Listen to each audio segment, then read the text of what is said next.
Hello, everyone, and welcome to Prestige Encounters, the Dungeons and Dragons campaign brought to you by Lich Souls Gaming. I am your Dungeon Master, Michael. We have an exciting session in store for you tonight, but first, we have a few announcements to get through. First and foremost, welcome to the not finale of our campaign, but the penultimate episode of Campaign 2, as next week will be Campaign 2's epic conclusion. So if you're planning on watching us live for that campaign, don't forget that it's going to be a longer session than normal. We play until the game is over because we don't want to leave anybody on any cliffhangers. We play until that TPK is done. We play. It's gonna be like 2 shopping episodes, and then we conclude the story. But so stick around for that as we go into a really exciting session tonight. And a lot of the music you'll be hearing tonight is brought to you by Midnight Syndicate. Midnight Syndicate is a music production group creating goth, horror, and fantasy RPG music that you're using at your tables at home. For more information, go to midnightsyndicate.com, or for a live clickable link in our Twitch chat, you can use the command !midnight. Woo! Really cool, really exciting. We've music. had some really good music this campaign, and Midnight Syndicate is largely to thank for that. And they let us use their music, and you should totally ask them if you can use their music as well if you want to do a really cool game. I'm gonna say that your players if you will want like to live stream, if you're just playing at home, I mean, what are they gonna do? Call the cops? But you know. But be sure to play the music on Spotify and watch your music videos on YouTube for your live music. That way they get paid for you doing it. Yeah, which they deserve. Which they definitely deserve. You know who else deserves to get paid? Our artists. Oh my god, what a segue. Yeah. And you can commission our artists by going to our Discord and messaging slimy.rice, who is our resident artist who's made all of these amazing bust portraits of our characters and the character portraits for Campaign 3. The characters started to get the final looks of their artwork this week, and they also got to look at the new overlay for Campaign 3 as well. So that's a really exciting time. I think everybody can agree with me when I say that Campaign 3's overlay, as great as this one may be, kind of blows this one out of the water too. Yeah. No like dissing on the person who made this overlay, but yeah, it's gonna be exciting. It definitely blows session 1 of Campaign 1's overlay out of the water because it didn't exist. So that was so bad. We just used Discord and nobody had their cameras on. It was great. Minimalism. But that's unrelated to this story. And don't forget, everybody, that August 28th, Campaign 3 premieres as a new epic story begins in the same world as the one that our players are currently in, but on a different continent that will explore darker themes and a much different tone of adventure than the one that we have now. So it's going to be a really cool time. And I'm excited for it. And then what else? What other announcements do we have? Oh, we have a new partnership. Oh my god. With Only Crits. You can use the command Only Crits in our Twitch chat for a link to a really cool dice making company. They also have other D&D accessories and source material, not their own third-party source material. And you can use the code LICHSOULS at checkout for a discount. So they have sharp edge resin dice, they have gemstone dice, they have metal dice. It's really great. So get a discount on those dice and things. And they also have a Kickstarter going on right now for their very special dice. And you can use that link in our Twitch chat to go support them. That's all I got. Are y'all ready for this? For the last player summary of tonight of our D&D campaign? Oh my gosh. No pressure. Make it a good one. Oh, we know. Oh, he is always makes good. So grab your drinks, grab yourselves as we welcome you to our table, and we begin tonight's session of Prestige Encounters. And here to tell us what happened last week in his own words is none other than the man of the hour, Zulkifli. Nama saya Zulkifli. Ini negaraku. This is my country. Inilah tempat lahir saya. Dan sejak saya berumur 16 tahun, saya berjalan-jalan ke tempat jauh dari sini. I did not know my parents. My mother died when I was born. My father when I was small. I lived with my grandfather, Tok Jasir, a powerful Bomo sorcerer who taught me Sihir Dara, blood magic. And some more, he told me our family comes from kings, powerful magic users. Before the empire took our land, he told me our blood has an old power gift from the goddess Frusia, and one day he will help me use it to fight for our freedom. Then, one day, when I was 16 years old, he cast a spell on me. I heard a voice in the fire speaking something I did not understand. My grandfather said it would unlock my power. Instead, I became a monster. Half man, half tiger. I lost control. I killed many people. And when I found out what I did, I ran. I ran for a long time. I joined a pirate crew where I met a young boy named Kaidro. Brave Kaidro, strong, but also foolish. Palautag, always wanting to prove his power. I thought maybe I can teach him, but the tiger was inside me, wanting to get out, wanting to kill. So I left before I hurt more people. I heard a story about people from Land of the Beasts, the Firbolgs, who had power to change into animals, who can help people like me, Orang Jadian. Wherefore, I looked for them for a long time. But hunters found me first. We fight, and they nearly killed me, until two Firbolgs, my brother Espen, my sister Astra, saved my life. From that day forward, I promised to keep them safe, to help them in their quest to save their home. We made more friends, and Kaidro was one of them. Older now, stronger, but still stupid. Maybe we can learn him some more.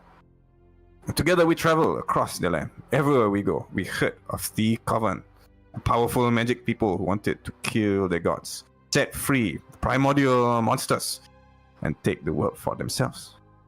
We hunted for them.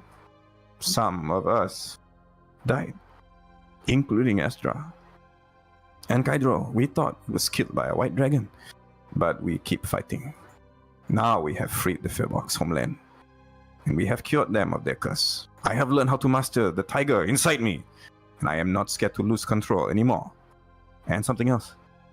I will soon be a father. The Princess Loxelia has my baby inside her. But she is scared. She will die like my mother. And she has run to Atagora. She thinks it will save her. Only one of the Coven is left. Atagora, the voice in the fire. She has a princess. She has Astra's soul. Everything ends with her. Dan sekarang selepas beberapa tahun, after many years, I have come home to my country, to Negaraku. I look for the power to bind Atagora and kill her once and for all, and save the world from her evil, and save the princess and my child, and save Astra's soul. We fought the primordial of Hutan Hujan. Many were hurt. But tiba-tiba, siapa datang untuk menyelamat kami semua? Kaidro came to fight with us all as well. Together we destroyed the primordial.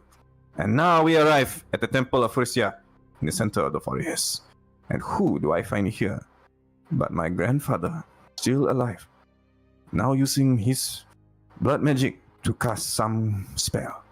He tells me I failed. He tells me I was supposed to use my power to become a new monster, an avatar. But now he will take the power himself.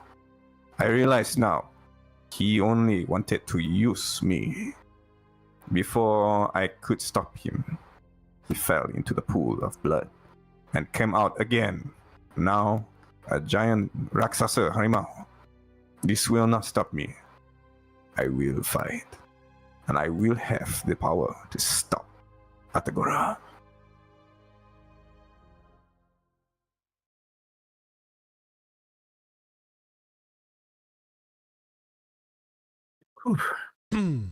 So, as Zulkifli's grandfather fell into this pool of bubbling blood, where the smell of iron hangs heavy in the air of this temple, with this glowing tablet behind describing how these rituals are completed. He rose, the blood slowly cascading from his body as he levitated above the ground.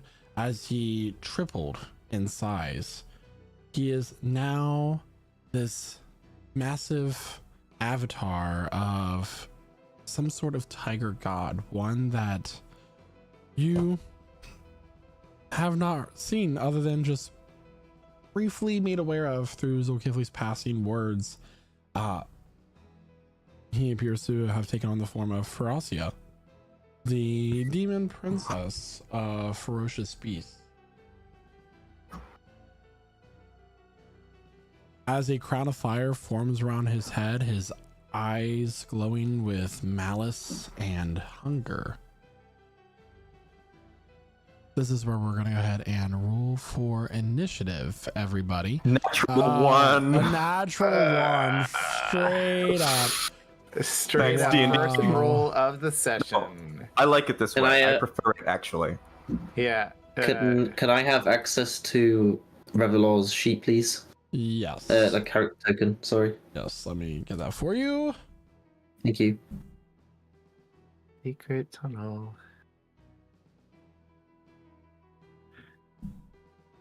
Oh my.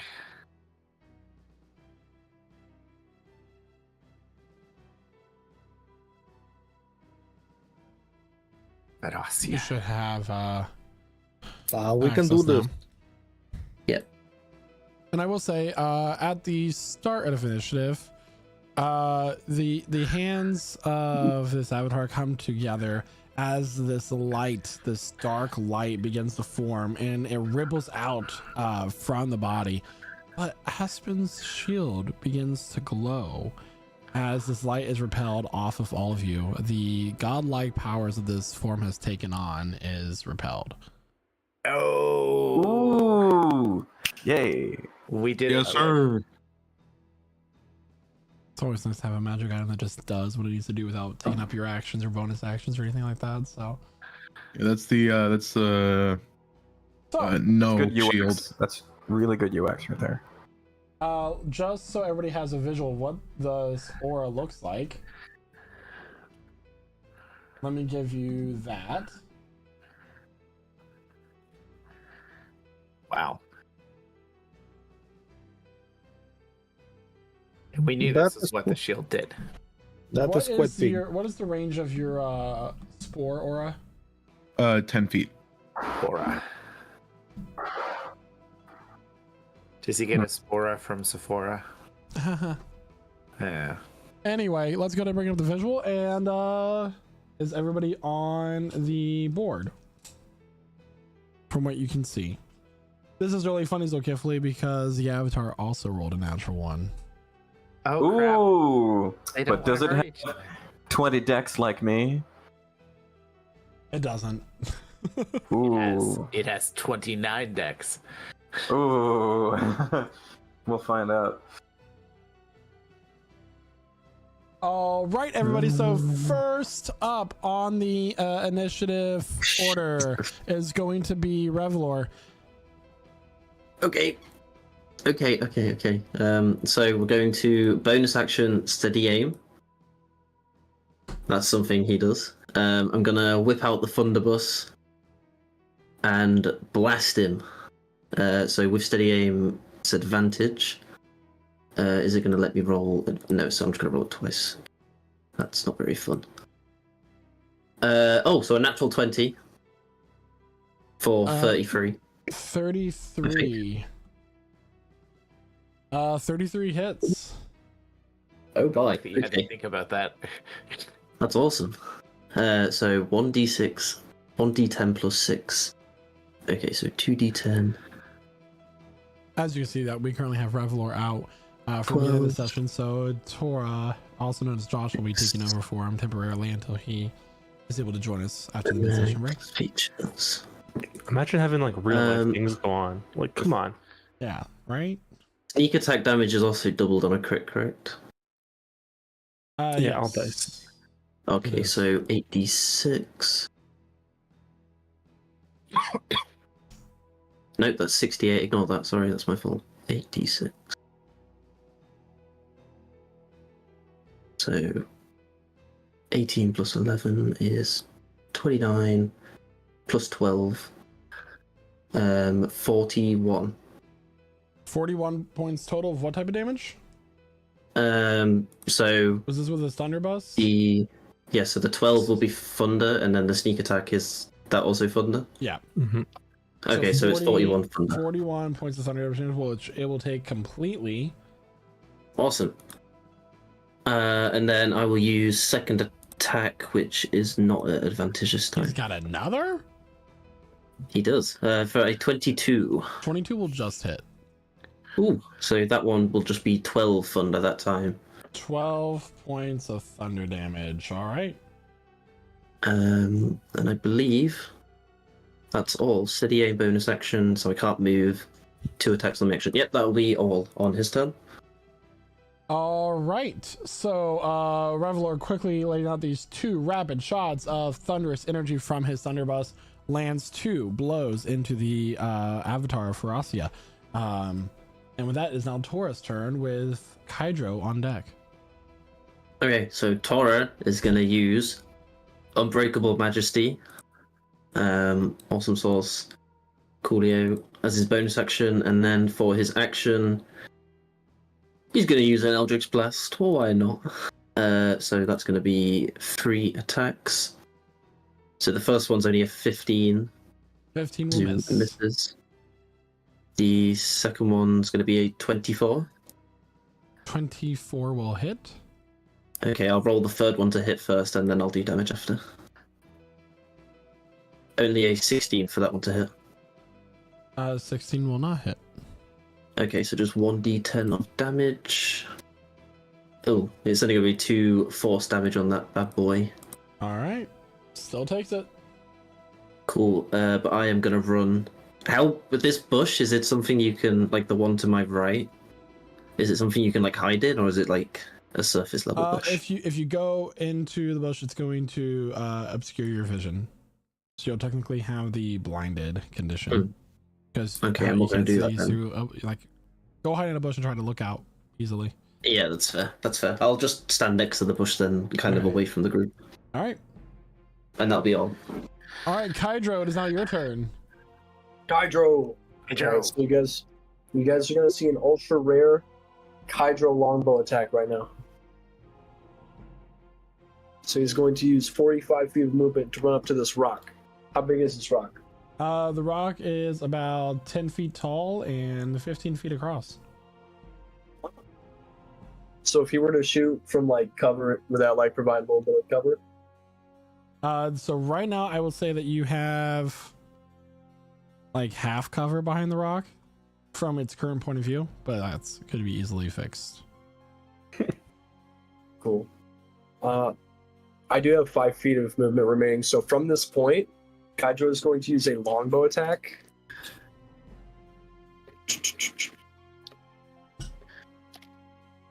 $21 to hit. 21 will just miss. Whoa. Holy shit. Okay. Oh crap. For his second attack, he's going to use Breath of the Dragon. And for that, I'm going to need a dexterity saving throw as fire breath is emanating from Kydro. It's going to fail, but it is immune to fire damage. Whoa. Uh-oh. Uh-oh, it's immune to fire damage. Casimir walks out of the fight. No more fireballs. He's like, no. All right, guys. That's 1 out of 5. We got a few more. Kydro's going to use his remaining 5 feet of movement to duck behind the rock and undisturb. All right. So, on initiative count 20, the eyes of the avatar are going to glow bright red, and it's going to be a point center on Aspen. I need everybody within 10 feet of Aspen to please make a Constitution saving throw, as the blood rot ability will take effect. Within how many feet of Aspen, sorry? So everybody except for Zulkifli, Tora, and Kydro. Constitution save. Oh my! What are you doing, man? At disadvantage was a 21 for me. I didn't 21? know why it didn't. Yeah. Revelor got an 8. Okay.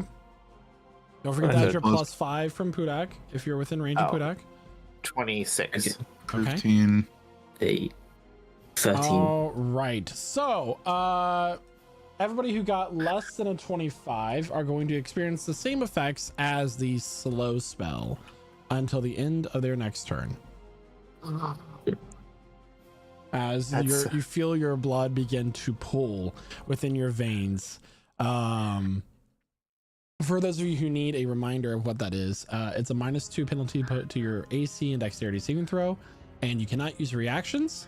On a turn, you can either use an action or a bonus action, not both, regardless of your abilities or magic items. And you cannot make more than one melee attack or range attack during your turn. But this is only until the end of your next turn. Thankfully, Mordecai and Casimir just saved from those by a few. But other than that, it is now Pudak's turn. My plan just went out the window. Give me a second. Yeah, that happens. Yeah. I also posted slow there, but it says all the things he said.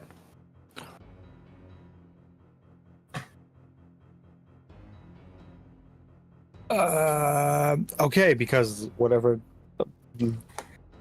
I'm feeling slow. It's more So so I'll your blood just- is corrupting in your system, and it's the same effect as slow. But yeah, Yeah. So It I'll occurs. just pull out my javelin of lightning and just cast it right through him. okay. Is that a That's the dex first save time or this is has it- been used. I think so. Yeah. That's a 120 lines, so yeah, it's gonna land somewhere over there. Is He it has hit to your do a dex saving throw against the 13. But does it hit your allies too? Is that how the item works? there a lightning bolt between you and them? Like, will it hit Casimir and Mordecai? Oh yeah. Can I step aside? You can still move. No. I mean, Yeah, you I can can move. still- It's easily right. I mean, if you move like diagonally upright from where you are, you can still. Yeah, hit. I'll just go like this. Okay. The dex save. What is that? That is a 15. Great. So on a taking damage on a failed save and half as much on a successful one. Okay. Off that. Half of that. Half will be Wow. 9 points of that's lightning damage, great which roll. is Yeah. still a. And takes all the damage. Yeah, it's not lightning resistant. We can see that. Correct. See, we found another thing out. Am I right in saying that is the first time the Javelin of Lightning has actually been used? I think so. Anything else for your turn, Pudak? Want to use the last? 2 No, feet of come on. movement? We got slowed. Wait, new con save, right? To get out of it? No, it just ends at the end of your turn. Otherwise, it'd be like Oh, okay. really powerful. As if you wouldn't do that to us, Michael. Oh, I would never. Aspen, it's now your turn. Just to clarify, it's clear outside, right? Like weather-wise. There's a vortex above you all right now, like where there's a portal where these souls are trying to pull out from above you. Like weather-wise. Does that count it's like as a magic storm? okay? So it's a storm technically. Yeah. All right. That's important. I fucked up. All right. A magical storm. Yes. Aspen's going to cast Call Lightning Okay. at the 5th level. Okay. Right. So I actually need to draw out this circle because I hadn't been doing this. Call lightning. but give me a second. Make it linger.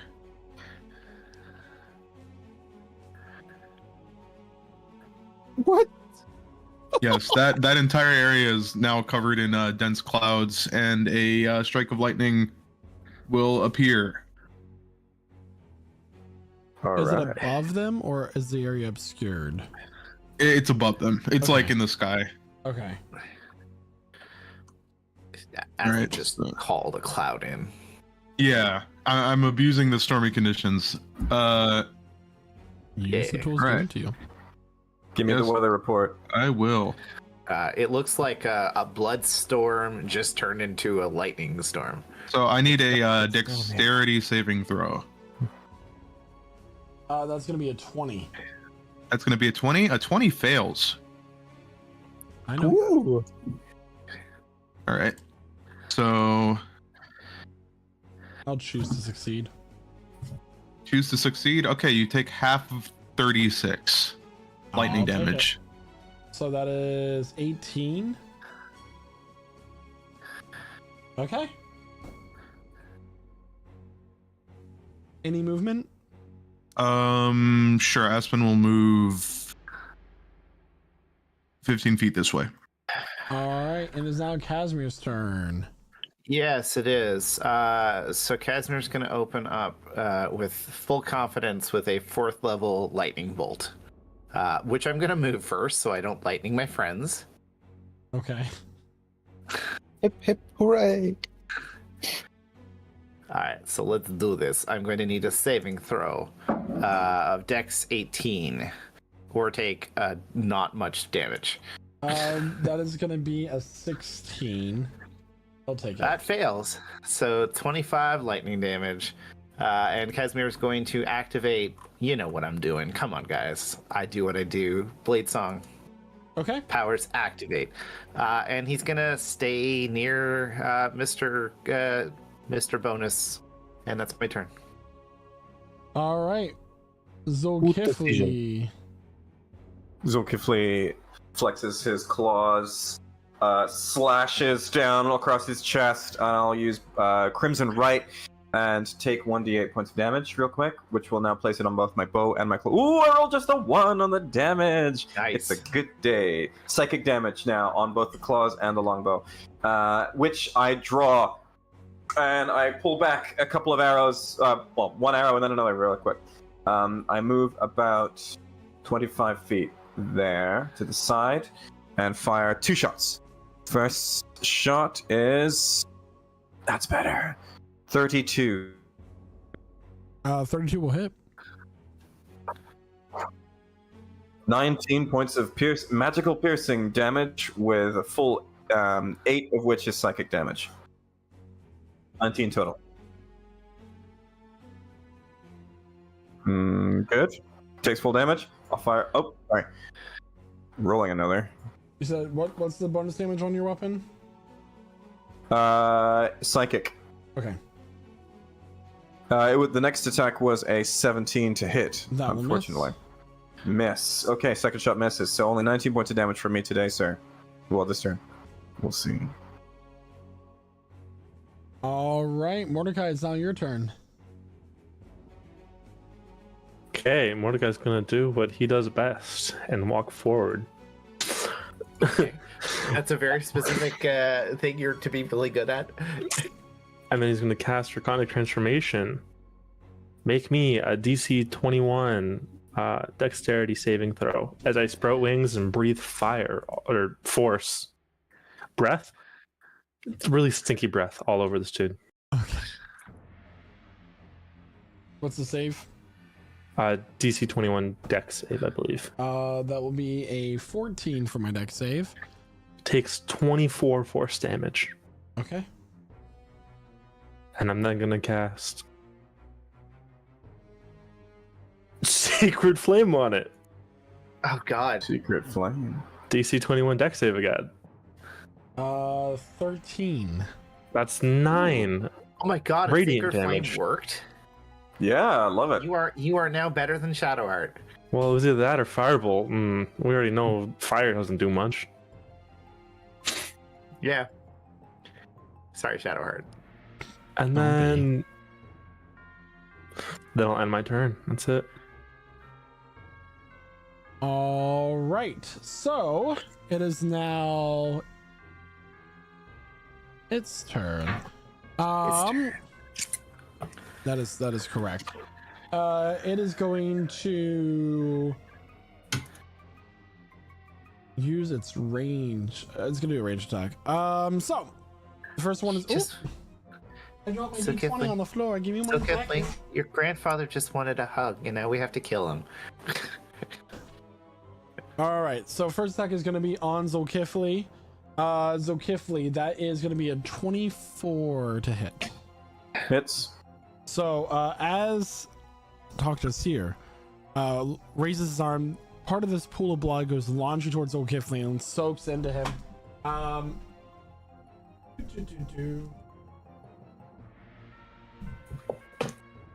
That is going to do. Oh, that's not what I meant to do. 420. Jump left. My. That's 420 damage. 23 points of poison damage. Oh, wow. Okay. Yikes. All right. The second range attack is going to go against Mordecai. Mordecai, that will also be a 24 to hit. That hits. For 39 points of poison damage.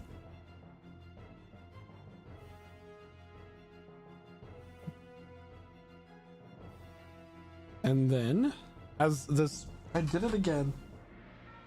Oops, you did it again. Hashtag free Britney. Anyway, the third Maybe- attack will maybe be you need an- against Casimir. What? Sorry, a what now? The third attack is going to be against Casimir for Okay, a that's- 25 to a hit. Shield. Shield. Okay. So this blood is soaking into Mordecai and Zulkifli, and as it goes towards Casimir, this arcane wall shoots up for him and just like splatters around him, and does nothing. It might get a little bit on Pudak's boots, but other than that, it's fine. Do his boots like have stains on them now? I would That's like a really to. hard one to get out. Okay. With that, Revlor, it's your turn. We're gonna bonus action steady aim again. We're gonna use the sharpshooter feat and attack with the thunderbuss. Unless slow stops advantage or anything, I don't believe it does. Just stops me having an extra attack. You can use one. You can use Yep. your action or bonus action. Not Awesome. both. Oh, one of you, but oh, okay. Sorry, my fault. I'm just going to attack then instead. Okay. Ignore that. I'm going to attack with. We'll use sharpshooter feat still. That's not anything. No, you miss. So a 21. Ooh, Just so misses. close. So close. No worries. That'll be all then. That's all he's going to do. All right. As Revlor's turn ends, the slow effect ends with it. And with that, it's going to be Taurus' turn with Kydro on deck. With bless, can you target yourself? You bless up to 3 creatures of your choice. Of it, yes. Okay, cool. I'm gonna cast bless at the second level, so I can choose 4 creatures. Yep. So I'm choosing me. One sec. I'm moving 5 feet forward, so I'm in range of Zulkifli. So I'm choosing Zulkifli, Casimir, me, and Revelor. So Bless. you've all got bless. So a D4 to your attack rolls. And my bonus action will be nothing, because I don't think. Oh, yeah. It's a bonus action. So I'm talking about. I've got Bardic Inspiration for days. Who wants one? Revelor wants one, because I'll use it. She's getting a Bardic Inspiration. There you go, good sir. That'll be all. Okay. All right, it's now Kydra's turn. All right, so Kydra is going to step out from his cover right here, just within line of sight of this creature, and you're going to see him assume his traditional fighting stance, but something is different. He is imbued with this purple, mystical-looking aura of ki, and we see something very different, right? Using a bonus action, Kydra activates Aspect of the Worm as you all feel you are in the presence of an actual dragon. And for this, I'm going to need a Wisdom saving throw.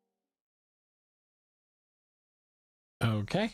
Wisdom saving throw is going to be a 22. Passes. I believe the DC is like 17. Oh. Okay. Then Kydra's going to he's going to run across this liquid. Does anything happen? Can he run on water? Yeah, he can do that. Oh crap! Wait, Does he can like have you his run on hands behind water? his back as he Yes. runs? But nothing harmful happens from just touching it. From touching the blood? Yeah. No. And then once he's within striking range, he's going to do 2 draconic strikes. So that's a 20 and a natural crit. A 22 will hit, it'll just hit, and the crit will hit as well. Awesome. So that first attack is going to be cold damage. Okay. 10 gold damage. Is that reduced at all? It is not. Cool. And then the crit is going to be acid damage. Okay. Is that reduced at all? It is not. For a total of 30 damage. Yeah, sure, why not? I'm gonna also throw in a favored foe and a stunning strike. So I'll need a con save. Wow, I roll If you hit. on the crit. Oh, you're gonna do a stunning strike on the crit? Okay. Con is gonna be 20. That is a save. Yeah, okay. Got it. And then using his remaining 25 movement, he's going to run back over. Start behind this rock. So turn then. Okay. On initiative count 20. I need a saving throw, a constitution saving throw from... Sorry, we're not gonna do that one. I need a dexterity saving throw from Pudak, Tora, and Casimir. Sure. Dexterity saving throw, please. It doesn't Natural add your plus 20. 5. So 29. 29. Okay. I 27. got 27. Yeah, Okay. thank you. And what did Pudak get? 11. Pudak will fail, and the other two of you are going to take Wait. half as much damage on this one. He instantly dissolves. As a pillar of this purplish black flame erupts from the point right behind Casimir. Is it fire? Hold on. Oh. So the first 4d6 will be fire damage. That is 15 points of fire damage. You'll take a quarter of it, Casimir, because you're resistant to fire. Okay. 11 points of necrotic damage Okay. and 16 points of radiant damage. Damn it. No one's resistant to that stuff. So a quarter of 15 is like half and half. So it's like, So We would just 15 say- would be 7, so 3. You're taking 3 points of yeah, fire damage. yeah, that's what I thought. And you know who was resistant to all of those? Down. Damn. Yeah. Daeon was resistant to all of those. All right, let's update our health. And that'll bring us over to Pudak's turn. Wait, just fixing my hit points. And I'm having the other damages too, right? Because I'm not stupid. Correct. So Okay. the 3 plus 8 plus another. So 16. You're taking 16 total, Casimir. Okay, yeah. 3 plus 5 plus 8. Good job. Aspen, Yeah, you're on now deck. I'm gonna try. If I hit this, does it stick? I think it sticks. I hope it sticks. Yeah, you hear me call out, paint this field with his blood. Stay in range to fight harder. And I'm casting Crusader's Mantle. Could you just please show that? Like there. And then I want to move up to get enough people in range. Darn it. Okay, can you fix the 30-foot aura on me? It's- can. We got a lot of circles right now on this map. You can get rid of your circle. Just click to measure again. Just get rid of it, please.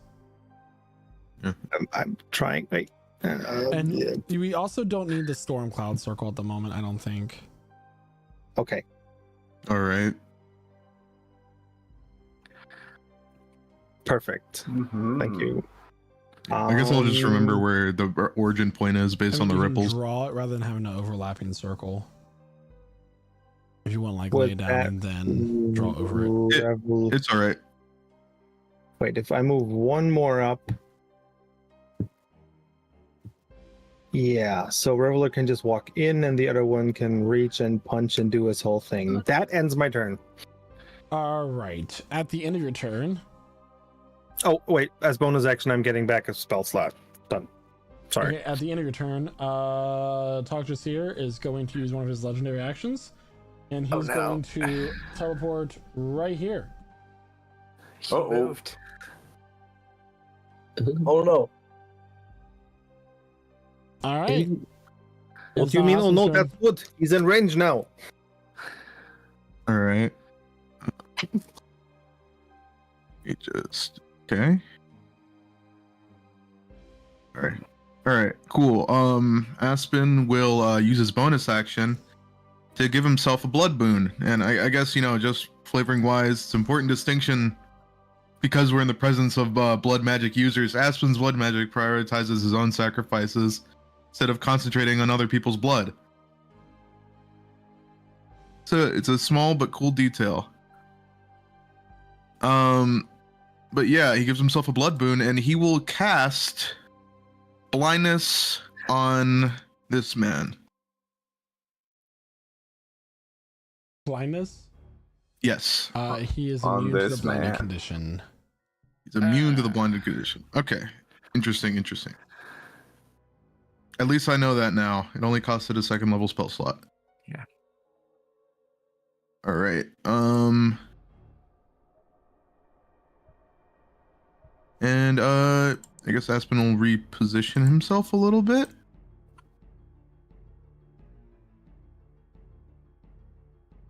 Yeah, he'll move 15 feet this way, Okay. and that'll be his turn. All right. Casimir's next. So Kefli's on deck. At All the end right. of the end of Aspen's turn, though, Togdrasir here is going to use his claws to attack Hydro.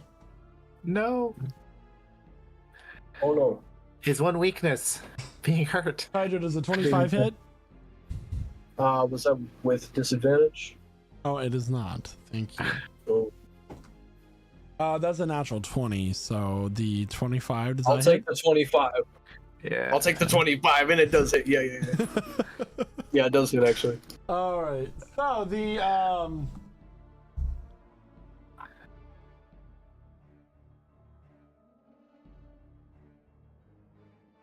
Sorry, give me 1 second. 26 points of damage. The first 14 of that are going to be slashing, and the last 12 points of that is going to be fire. Okay. That's We'll fine. take that 26 All right, as Casimir, is. it's now your turn. All right. So Casimir is going to activate the Singing Blade now that this enemy is in range.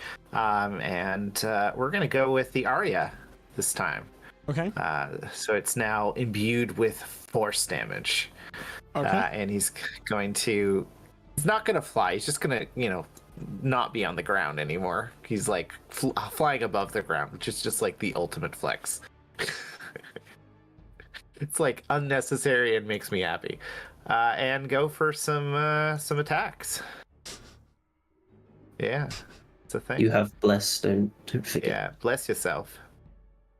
Okay. Well, I mean, I assume a 29 hits anyways, It does. but it's a 30 with the bless. So, So the base damage is 18 because there's a +2 that it doesn't roll from a feature. Plus 2d6, which is 10 force damage. 10 So- points Plus of my- force damage. Plus my Crusader's Mantle D4. So what, Oh, just and give me a another total, D4. please. Currently, right now, it's 28 plus 30. 30. Okay, thank you. So we did that.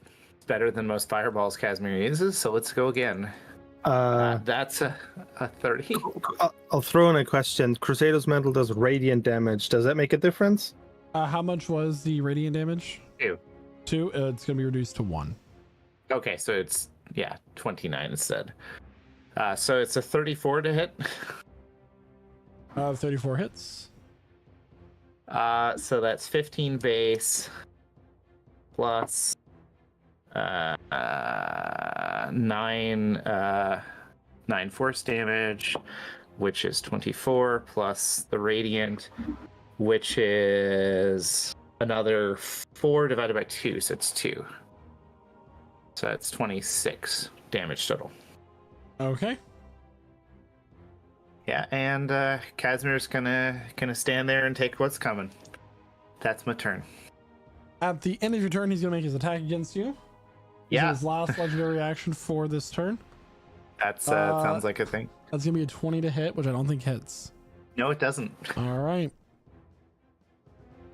And with that, it is now Zolkifli's turn. Mordecai's on deck. Okay, here we go. Zolkifli is going to fire. He's going to rush at the monster, but as he does so, he's going to fire another longbow shot. Here it goes. Better be good. Ooh, that's not bad. 27 to hit. Plus your bless. I don't need to just yet. 27 to hit. I know. Oh, well, I guess plus my bucks because it adds all the time, right? Yeah. But We're just- fine. Plus 4, so 31. We're just showing off. Yep. Dealing 17 points of damage, magical piercing and psychic, and I sear into him with that arrow shot, my brand of castigation. I'm sorry, you continue on before I could finish reading something. Sure. So that was a what to hit?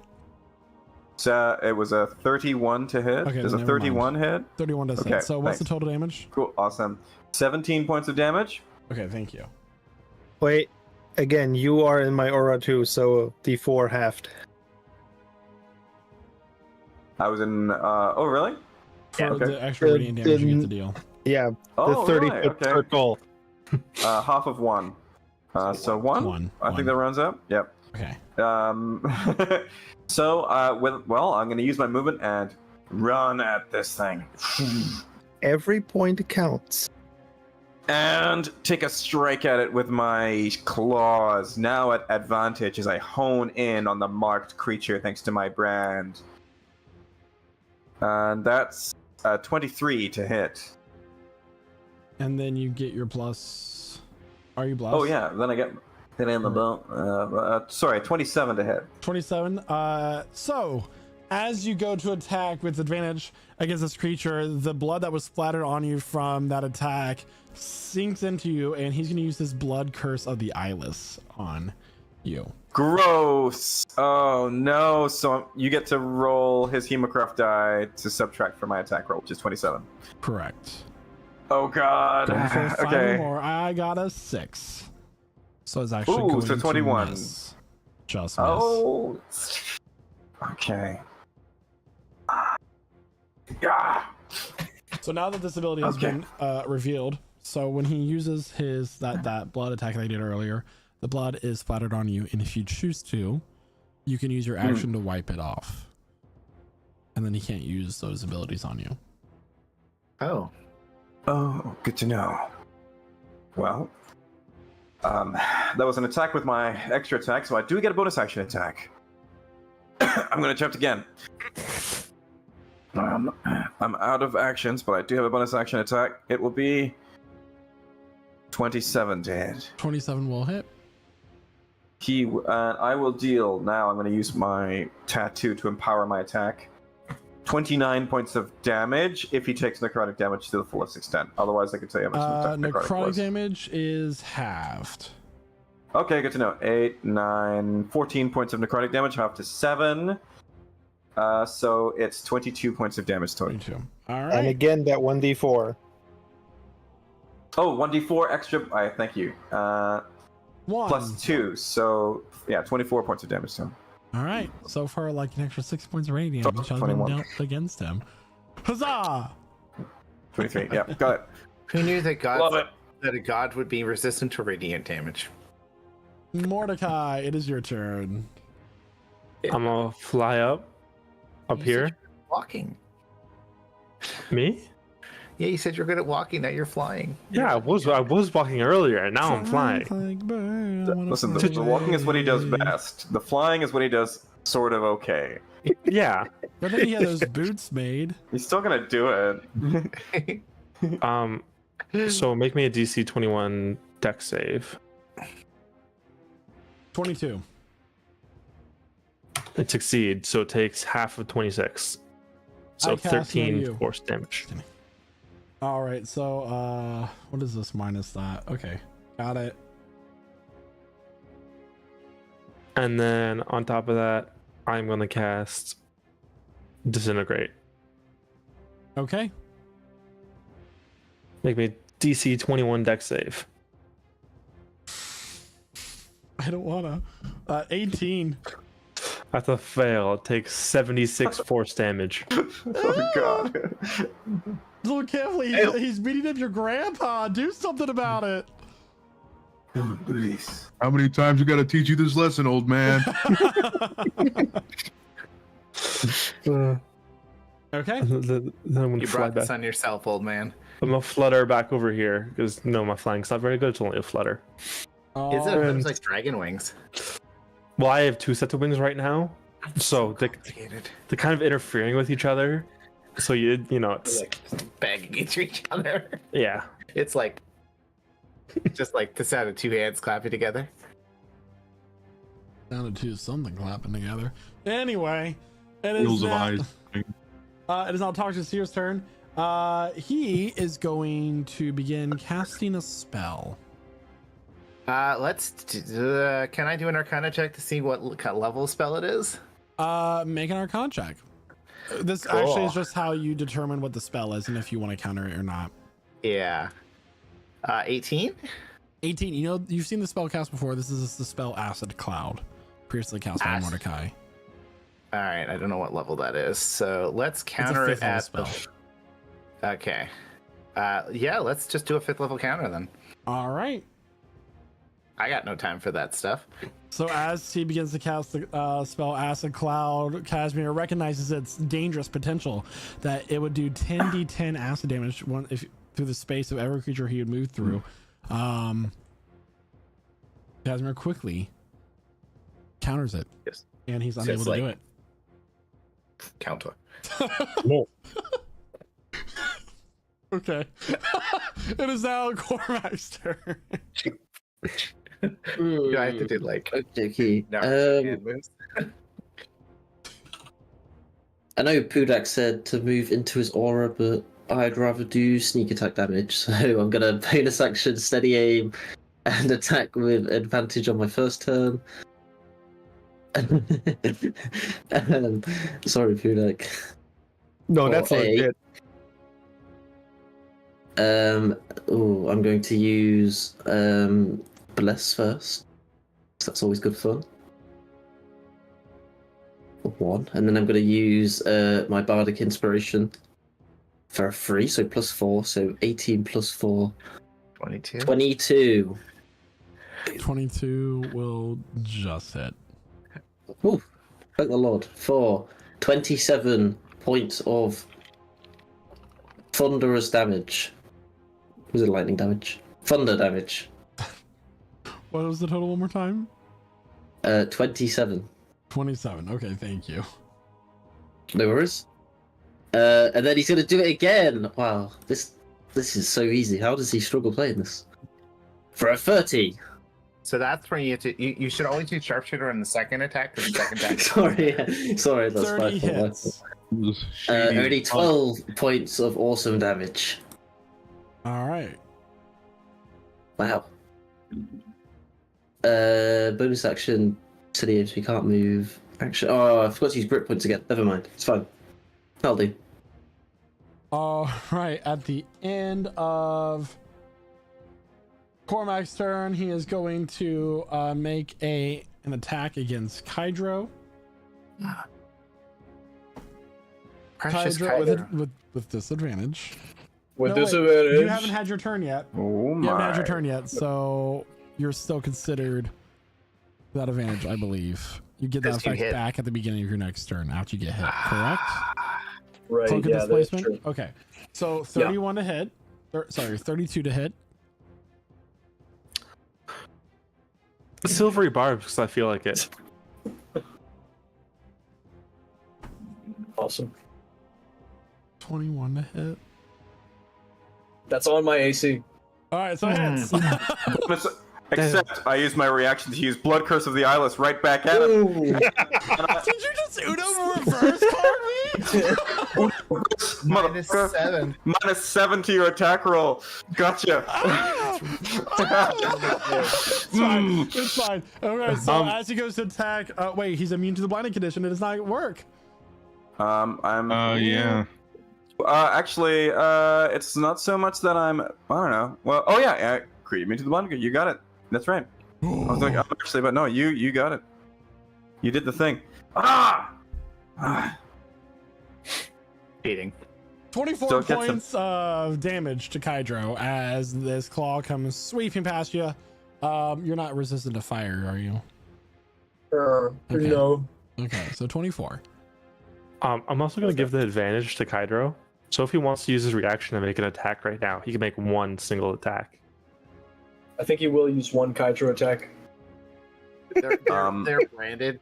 By the way, Kydro attacks are a copyright attack. Patent pending. Always. No. He will also take 6 points of psychic damage for having attacked someone within 5 feet of me. While also wearing my brand. I look All forward to right. you beating your grandfather with that passive effect.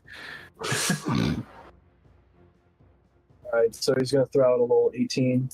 28 because of advantage. Oh yeah, that's right. 28. Hits. Experimenting. You're gonna see a little bit of black start to crawl down his fingertips as he jabs him with the poison hand. With poison, he is immune to poison. I figured. I just wanted to confirm. Alright, so that's all 5. We know all 5 now. Alright. So for everybody's reference, we know that he is resistant to radiant damage, necrotic damage, and he's immune to fire and poison. And blind. And he's immune Was to the he also- blinded condition. That's the only condition Wasn't that he you're aware of. also resistant to lightning? He was not.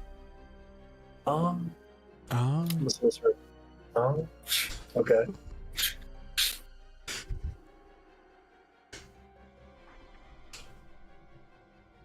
Still Taurus. It's Taurus' turn, I think.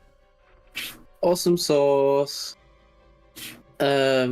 Action is not to move because that's not an action. That's a separate thing. I'm going to move 5, 10, 15, 20, believe that puts me within 30 feet of him. No, one sec, I miscalculated. 25. Now within 30 feet, so we can cast. Hi, Tora. Hello. We're going to cast Antagonize. Can I get a Wisdom save, please?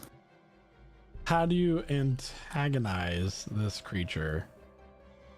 You big hairy man, stop hurting my friends.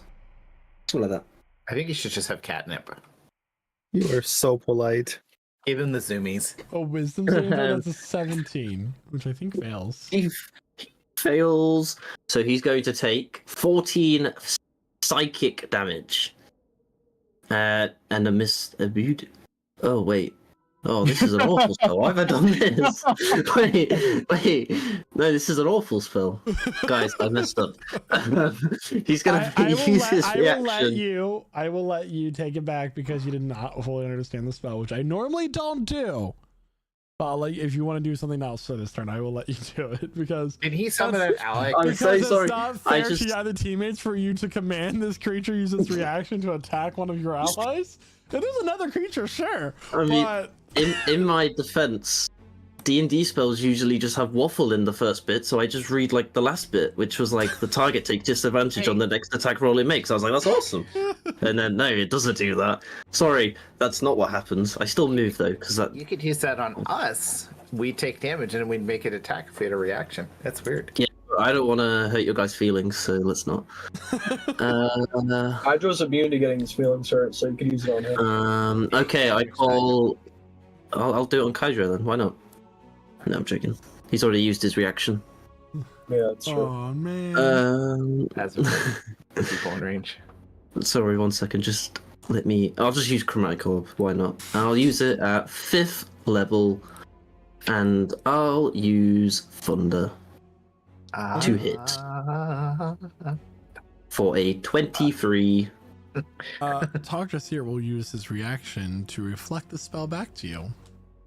My That's so dear, rude. did he not use his reaction to do Blood Curse of the Isle? Oh got no, it. He he used his went, turn- he didn't had he? his turn. Oh, he got it back. He used his My reaction. apologies. My So go apologies. ahead and roll the How damage does that there, even work? Tora. What? So I'm taking this? Oh, Hmm. okay. There, He didn't the show me party that did face trick. one creature who could do this before, but before you joined the party. Wow. Come on, But he didn't cast 32 Thunder? that's what you're gonna take. At me? Yeah. Oh. Oh. Yeah, this is Sheesh, like I wish. activating trap cards. That's. What the hell? What the actual hell? Okay. Well, that So was as Tor runs up was- and casts Chromatic Orb, this thunderous energy goes launching towards Togras here as Togras here quickly turns his attention towards Tora, and the spell rebounds and goes right back and hits him square in the chest. This guy's OP, man. I don't like him. It's not fair. I am going to move back with my extra 10 feet of movement because I don't want to be near this guy anymore. I can see this like that'll animated be like all. Tora runs up and like gets it, he's like, never mind, like scuttles back. Yeah, literally, that's what you see. You see him start casting a spell, he's like, oh, never mind, that spell didn't work. And then he laughs a bit, and then fails miserably.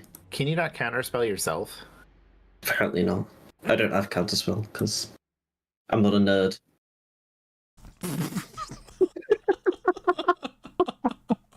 That's all. That's all. I love that. All right, it's now Kydra's turn, and Pudak is on deck. Fucking, it's the best. All right. I'm not a nerd. Kaijo's just gonna go in with Draconic Strikes, you know, the works. And start out with one for now, just to see what's going on. 20. 20 does not hit. Second attack is going to be Breath of the Dragon. For a dex save. DC 17. Okay. You said Dex is gonna be a 17. If it's on the DC, that hits, right? If it's on the DC, it succeeds. So I succeed against this spell. Okay, so that is going to be half damage. Think about it this way, guys. You guys have done 290 points of damage to this creature so far. In like what? Less than 2 rounds of combat? That's a lot. Yeah, it's a lot of elder abuse. Yeah, and Pudak hasn't even got up close and personal with it yet. It has radiant resistance. There's not much I can do. Yeah, And also fire have you immunity. seen Putak's shoes, they're already like messed up. He doesn't want to get the rest of his clothing messed up. So it does 8 points of what type of Acid damage? damage. Acid damage. All right. Hudak. And a Explosion. bonus action flurry of blows for a very mediocre 15 and 14. Kydro is feeling the weight of the damage that he's taken so far. His punch is weakened in this moment, not striking on its target. It's going to be a very sour look on his face as he just reassumes his standard fighting stance and just gets ready to tank whatever hits him. All right. On initiative count 20, I need a Constitution saving throw from Zulkifli, Casimir, and Kydro. Con save. All Con right. save for Oh, the. wait, sorry. I forgot to roll for my concentration, so I'm going to do that now real quick. What's the effect I'm con saving against? Can I know? This While I'm- is the blood corruption effect. that he has. Corruption. Everyone loses bless, by the way. The first thing he did, Okay. and Bless is gone. Okay, so Yeah. he's just doing it again. Mm-hmm. Okay, well, at disadvantage, it's a 12. 12. Okay. The 3 of you, until the end of your next turn, I have the same experience as the slow spell. Okay. As your blood begins to clot in the veins, stiffening your arms and muscles. Very painful. It's like if you have really bad cholesterol, kind of. Anyway, we're gonna head and move on to Pudak's turn. Pudak, what you got for me? It's another Yeah. one. I'll rush up and start slicing dicing. Finish the fight. Love that. Yeah, I'll try. Do your So, 200 damage burst right here. I can't. It's radiant. Stop it. 1, 2. Not now, okay. First thing does nothing. Second thing, 25 hits. 28 hits 2. My blade is not fiery activated. That is okay.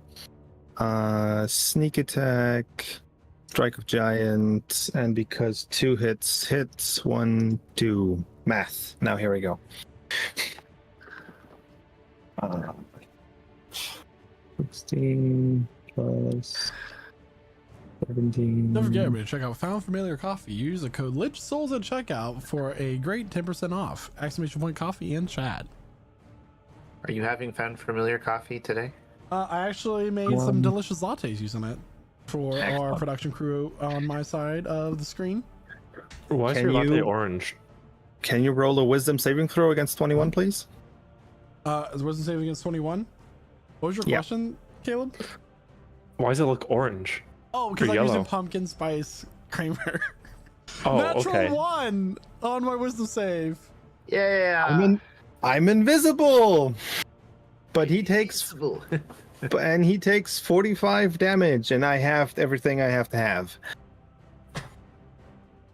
How much?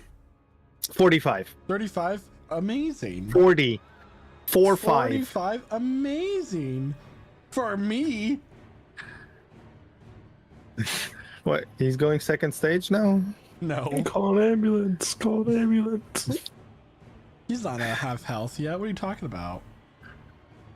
And I'm just gonna stand still. You try touch my friends, I will touch you. Would it be By by stabbing. Where are you Contact- going with it? Context of that threat is really important. I Anyway. mean, is it a threat or a promise? swinging. At the end of Pudak's turn, he is going to use his second legendary action to command.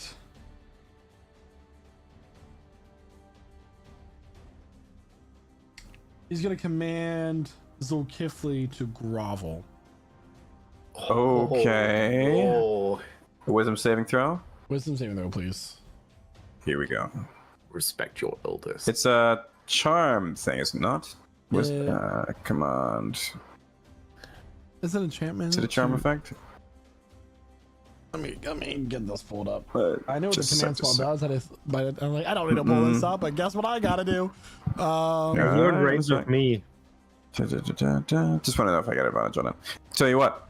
I got a 17, but what I'm really gonna do is I'm gonna use my inspiration that was on my sheet. And you're in range Try of to me. resist. You still. Oh, never mind. I get to add +5 to it. 22 plus 5.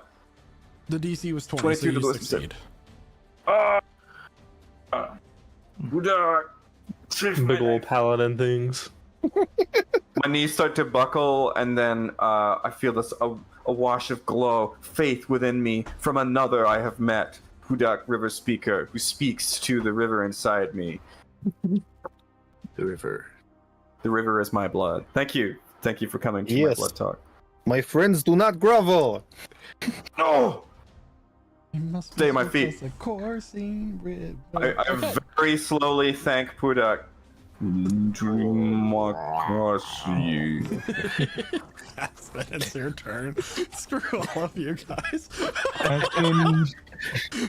Aspen's gonna do something pretty silly. He's going to, as you know, he had Call Lightning active. He's going to drop concentration and recast it at a much higher level. Oh, He is going to cast Call Lightning at the 8th level. Okay. Okay. And I'll need a dex save from Mr. Tiger. A dex save. That's yeah. gonna be 21. And Aspen will use his silly little blood boon to reduce a d4, which will make it fail regardless. Okay. So that is going to be a silly. See this at the 8th level with stormy conditions. That is going to be 9d10. 9d10. Okay. Yeah, I'm gonna 48 choose points to of lightning succeed damage. that. I have legendary resistance. keep forgetting. You're gonna choose to succeed. Yeah. Okay. Was that the second now? That's the second. He took like a disintegrate too, and I'm just like, maybe he only had one legendary resistance. Yeah, he just wanted to take the 80 damage or whatever. But Aspen will give himself another blood boon on his as his bonus action. I'll roll 2 of the dice because I didn't do it last time. I didn't use 9 the point. legendary resistance against the disintegrate because I thought I had my action. Then like after I'm like, wait, I didn't have this. So I was gonna reflect it back to you. That's what I was gonna happen. Oh, Hmm. it's good to know. Gross. Anything else for Aspen's turn? That'll be all for now. All right, it is now Casimir's turn. By It's- the end of Aspen's turn, he is going to make a melee attack against Casimir. I'm guessing Pudak Sure. has something to say about that. Yeah, Sentinel attack first. So here we go.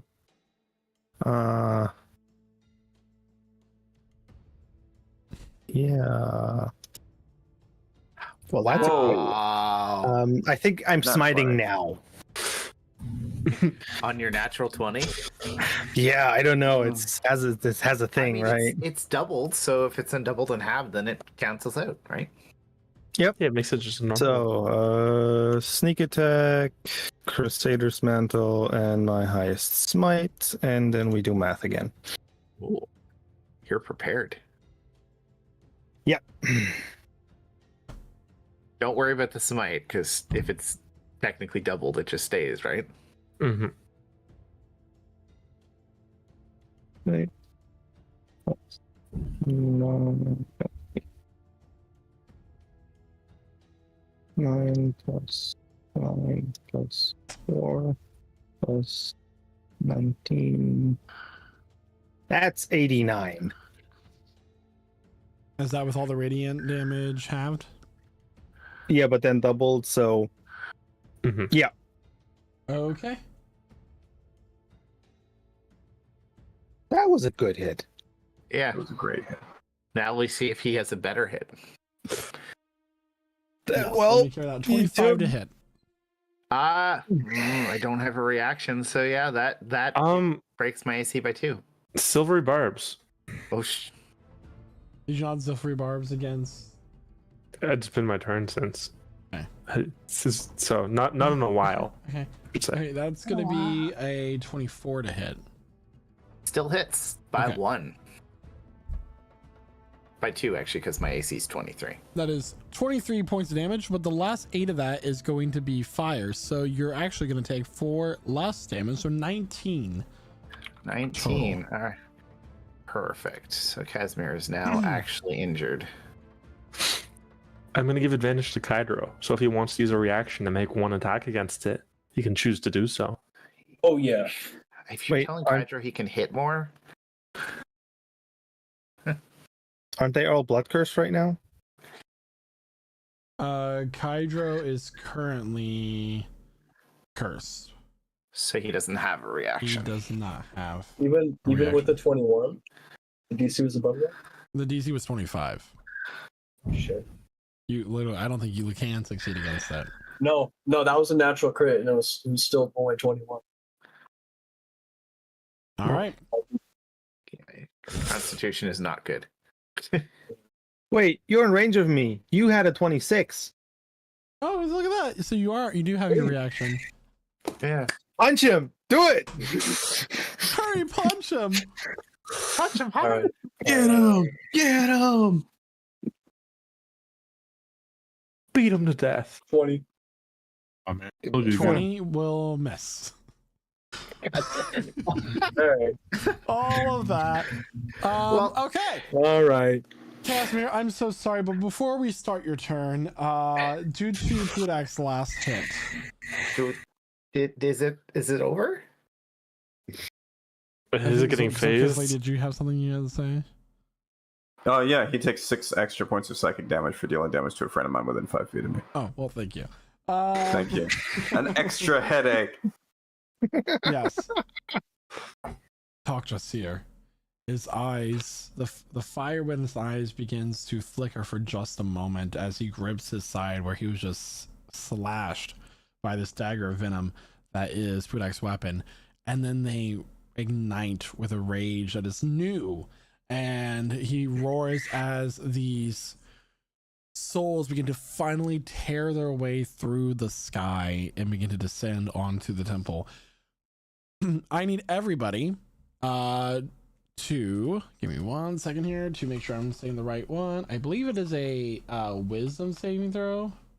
It's like the longest time between somebody started writing.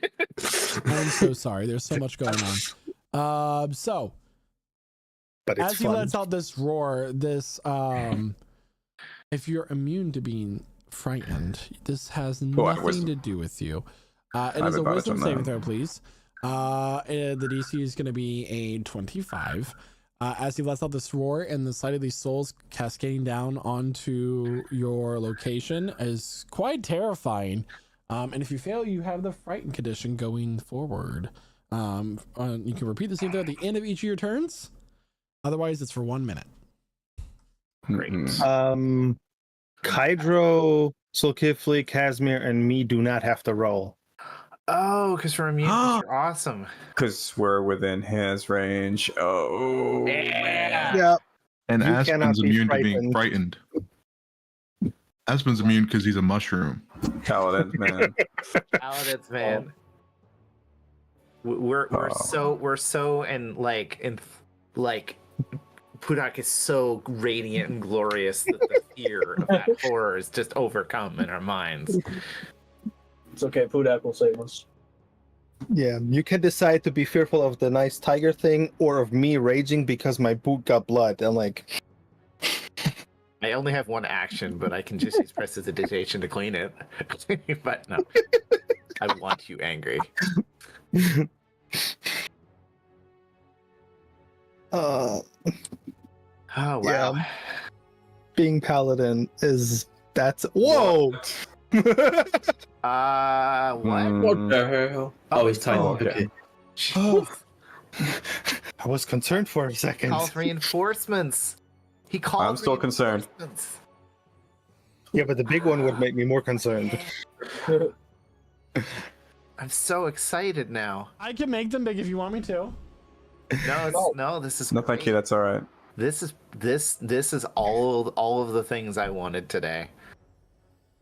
I'm so happy. Ah, right. You got a cool spell. All right, with that, Casimir has these. Killing strike. I know. I know. He summoned enemies. I can use my cool spell. All right, and it doesn't care that I'm slowed because it's just one spell. So overcoming the lethargy through brilliant magic, Casimir is going to start teleporting and striking at each of the enemies. So yeah, I'm gonna start with the red guy on the left there.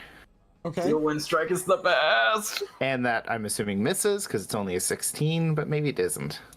That does miss. That is the worst possible starting roll. Yeah, so red guy, he blips in, he's fine. Next one's 21. 21 hits. That's on purple. Okay. So purple God takes 50 damn. force damage. God damn. Why can't you roll that with your fireballs? That's His an fireballs amazing damage roll. Then I can hit green, so I will hit green. Green's a 19. 19 will just miss. Just miss. Okay, so we know now their ACs are 20. Blue is a 31. 15. Frag. And then back to the boss. This is why you should do this with greater invisibility, by the way. He's gonna take the 15. An 18. That's 3 misses, man. Took 50. All right. That is sad. It still did more damage than most of my spells. I like a nearly max roll and a nearly minimum roll at the same time. All right. So Casimir is going to teleport back to where he started. So he kind of flips about. He hits red, he hits green, and he misses the other 3 on the way, but he ends up back where he started. All right. It is now Zulkifli's turn. Almost cool. Almost. Okay, I'm still slowed at the moment, correct? Correct. Until the end of your turn. Okay, and I'm covered in blood that I know to be affecting me. Correct. You can use your action to wipe it off. I will do so. I'll just sort of slowly suck it off me. That's what I got. Alright. Yep. No longer affected by his blood curses. Is that right? Correct. Unless he hits you with that strike again. But yeah. Got it. All right. End It of is turn. now Mordecai's turn as Zulkifli returns to his normal state. I am going to. Oh wait, I didn't roll initiative for the other creatures. They just stand there. We found that they're actually statues. They're just there to torment us. They might. They're that's just actually- standing there. Menacingly. That actually might be a cool mechanic. They're like the what do we call the weird killer on Dead by Daylight? The unknown. They're just like the weird projections. They just lurk. Yeah, give us debuffs.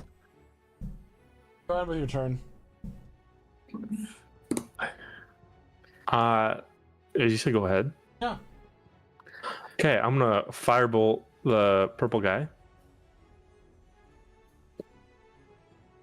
for a 17 to hit. Meets the AC. A 17 does not hit. Great. I'm then gonna move down to here. And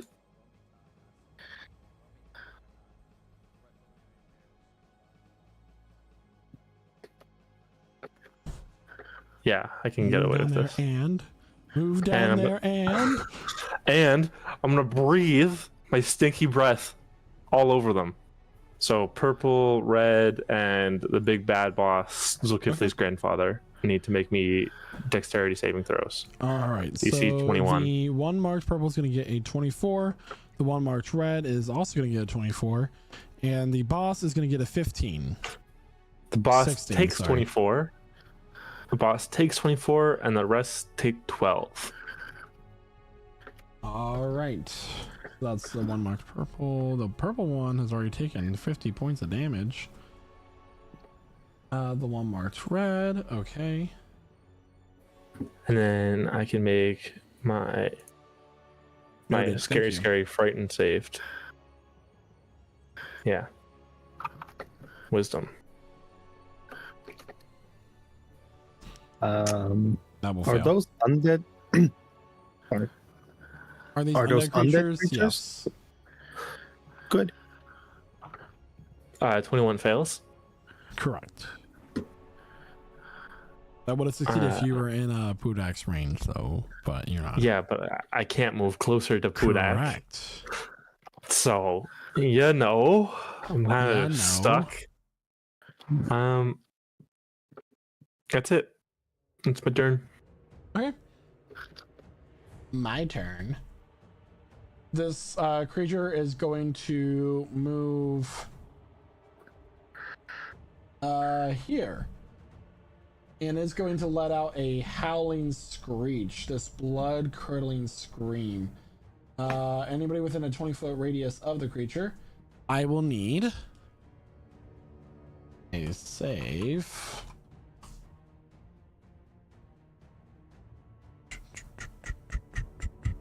A wisdom saving throw, please. Okay. And at the start of the undead creature's turn, they take 1d6 radiant damage Okay. because of the helmet.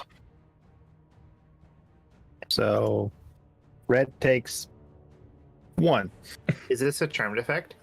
This is not. We'll see what this is in just a second. The DC is going to be 18. 17. Crap. 29. Said wisdom, right? That was bad roll. DC 18.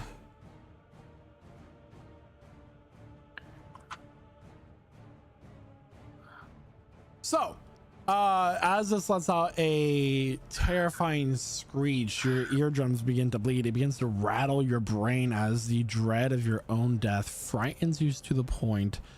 Granted, I know that some of you are immune to being frightened. It's not a frightened effect. This is just me narrating, okay? Okay. You see your own demise for a second. You see your own death here. And there's just something about that. Your heart begins to race. There's a pain in the back of your skull as you drop to 0 hit points. Sorry? I would, What? I would like to use my DM inspiration to not. You can re-roll that. This is the same effect with just a +5 DC as a Banshee. And it's a Okay. wisdom save instead of con save. So So can I use my D inspiration for the same thing? I will allow it. Okay. What was the DC? 18. Sugar biscuit. No. Oh no. If you That- succeed yeah. on this, you are immune to this effect for 24 hours. Wait, doesn't the Pudax aura give us a bonus? Plus no, 5. I still failed. Just 5? That's already in my. 16 plus 5. I clear 18, right? I'm fine. You clear 18. Yeah, no, my DM Beautiful. advantage was worse. Now, is this full on dead or is this in You death drop to saving throw? 0 HP. You are Okay. now incapacitated. You're making death saves. If you succeeded, you're going to take 5d6 points of psychic damage instead. Wow, that did 121 damage to me. 21 points of psychic damage if you succeeded. All right. That's messed up. Yeah. That's incapacitation number 16 for Casimir. Cool. 21 points of psych. Welcome to phase 2 Yeah. of Talk Just Here. I can't let Zulkifli's grandfather be such an easy fight. Where did you get this?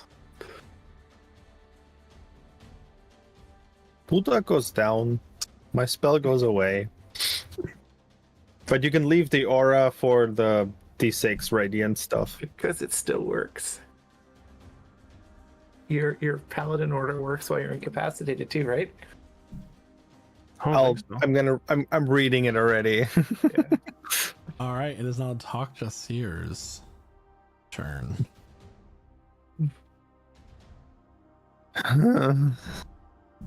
Do I have to be conscious for this shit? See, grandson, this is what you could have been.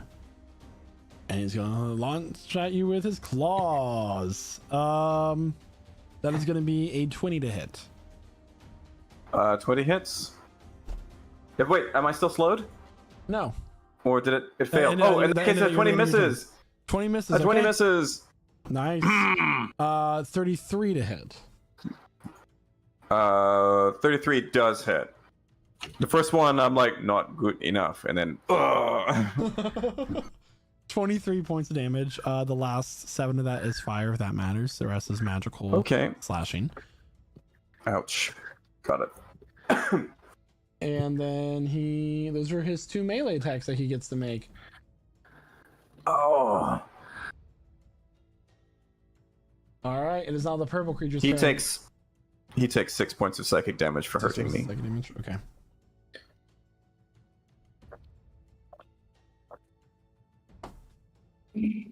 Righto. Moving on. This creature is going to move up and it's going to go after Mordecai. Oh no. Of course it does. Wait. It takes 4. That still work. Wait, come on, maybe Radiant actually does more to Mordecai, it, which 18 I to don't hit. see. Doesn't hit. Doesn't hit as this creature runs up and tries to rip at Mordecai's lively essence. It misses. And that will be that creature's turn. It is now the top of initiative, with it being Revlor's turn.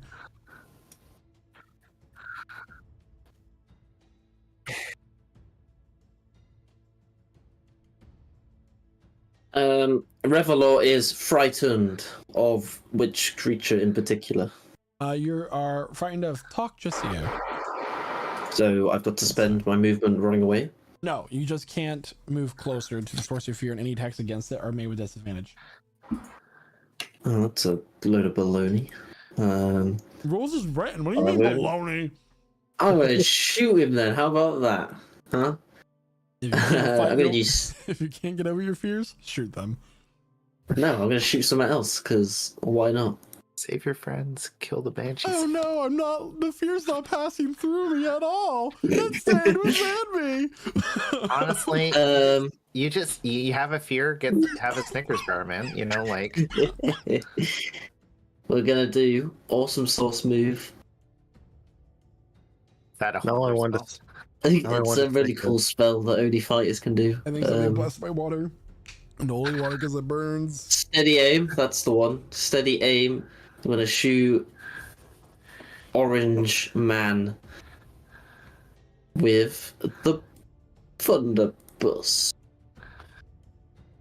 for a 32. steady aim, so advantage. Natural 20. 33, natural 20. Yeah. Okay, hits. Sorry. Beautiful. Rocking today. I believe Short it's damage there. it's at the bottom there, so I don't have to do all that Yeah. faffing about this time. So it's Mhm. oh, that's quick maths that I can't do. That's what I got every 14 math trivia last night Plus 28. No, I got 3 of them right. Anyway, it's 14 plus 14, so 28 plus 18, so 32, so 42. 42 thunder damage. You can see And I'm going. Okay. Yeah, against the orange fella. I'm going to use. Sorry, 28 plus 18 is 46 points of damage. Yeah, that's what I said. Sorry. No. I'm going to use. Wail from the Grave. This is a cool thing he's got. Immediately after. Immediately after you deal sneak attack damage to a creature on your turn, you can target a second creature that is within 30 feet. That creature and the first creature take 2d6 necrotic damage. So this buddy. orange one and this green one Buddy, are going to take. these are undead. They're immune. Okay, well I don't know. They might be different undead. They might be poison undead. I don't bloody know. They might as well try to use it. Never mind, you don't use that then. Wow, oh, he's just going to attack again then. I mean, Revelor would have used it. It's a very Revelor thing to do. Thank you for standing. He's going to shoot again. Yeah! 26. 26 hits. 8 thunder damage. 8 points of thunder damage against the orange one. Yeah. Yes, please. Sorry, I didn't say that. That's okay. All right.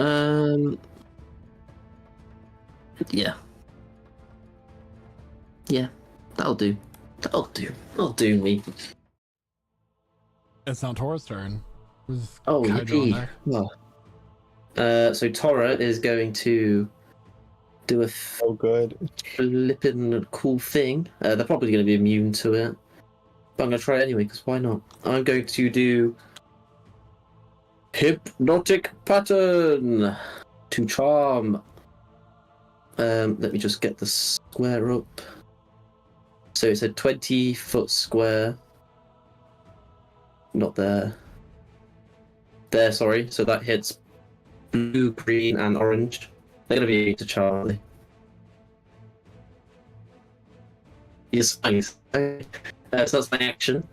No need to roll because they're immune. It's worth a try, okay? It is. It is 100. You're doing great. He didn't say it.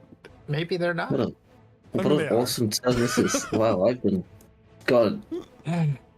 Ooh, Tora, you're doing it, man. You're hanging in there. You're not dead, at least. You're doing it, Peter. You're doing You it. got both Oh, your boy. horns.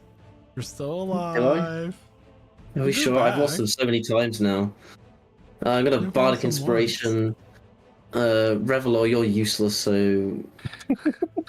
He's fine. He's great. There's no one else even in range, man. So Aspen, you can have Bardic Inspiration. Why not, man? There you go. Have Quentin's fun. rolling in his bed right now. Also, Is nearby. I'm also frightened. It's his anniversary. I hope he's rolling it. Do I get anything to? Can I reroll the frighten? Yeah, at the end of all your turns. Okay. What's the DC? 25. There you go. 25 Wisdom. Mm-hmm. So I can't physically pass, but no, we can't physically pass. So we're not gonna roll it.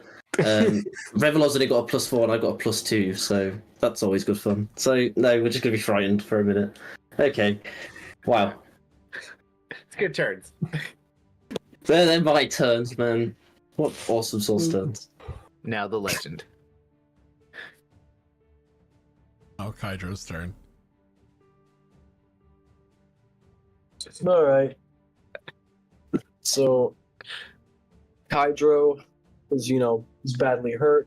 He just got hit with a lot of weird effects. So, he's going to do what he knows best. He's going to throw out a couple of Draconic Strikes real quick just to see what's going on. For 19 and 16, Both miss. Flurry of Blows. Two more. 19, 17. Very unfortunate turn. That will be all. Thank you. Could you please stop giving him scratches? Get the catnip, man. All right, this one is going to fly up really quickly to Kydro. He's going to make his attack against them. Kydro does a 21 hit. Well, wait, sorry, not with disadvantage. My bad. I keep forgetting 18 to hit. No. 18 misses? Okay. That 18 is misses. its turn. He takes 2 damage. He takes 2 points of damage on the farm. It's a good passive effect. All right. That is There a great passive no effect. effect on initiative count 20 as he no longer has that action on his second phase. Pudak, it is now your turn. Yeah, wait. 2 GM GM. roll. This should be silent now, I hope. Oh gosh, I sure do hope it is. Why is there a... Wait a second. Let's see how good Killian's poker face is. Everyone watch him as he rolls this die. Do you get a plus to your death saves? They're not a saving throw. I know, I'm confused. Like, I don't know if there's like a class feature that gives you a bonus to death saves or not. But, okay, cool. I see what the base roll is. But, yeah, I can... It doesn't make sense. I'll subtract it, and then I'll push the button You here. can always just do a /GM roll space D20, just for in case that's not working. But I see what your base roll is, so it's fine. Don't worry about it. Okay, and that is Pudak's turn.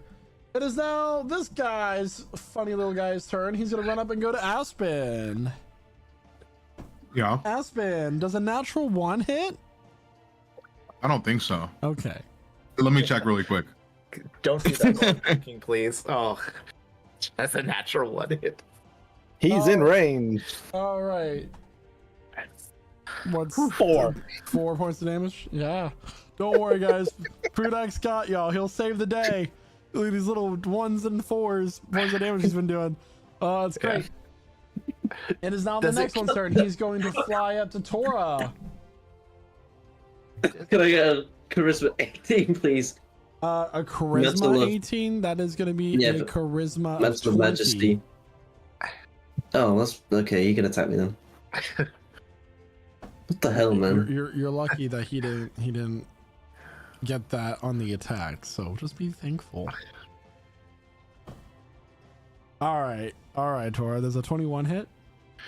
Oh yeah, it does. It hurts. All right. Oh. You are going to take some necrotic damage here. Oh no. Oh, I'm immune to that. No, I'm joking. No, I'm not. I was gonna make the 21 points of necrotic damage, and your maximum HP is reduced by 21 from this I'm attack. gonna have another 20 HP. Always Tora do that again. to me, man.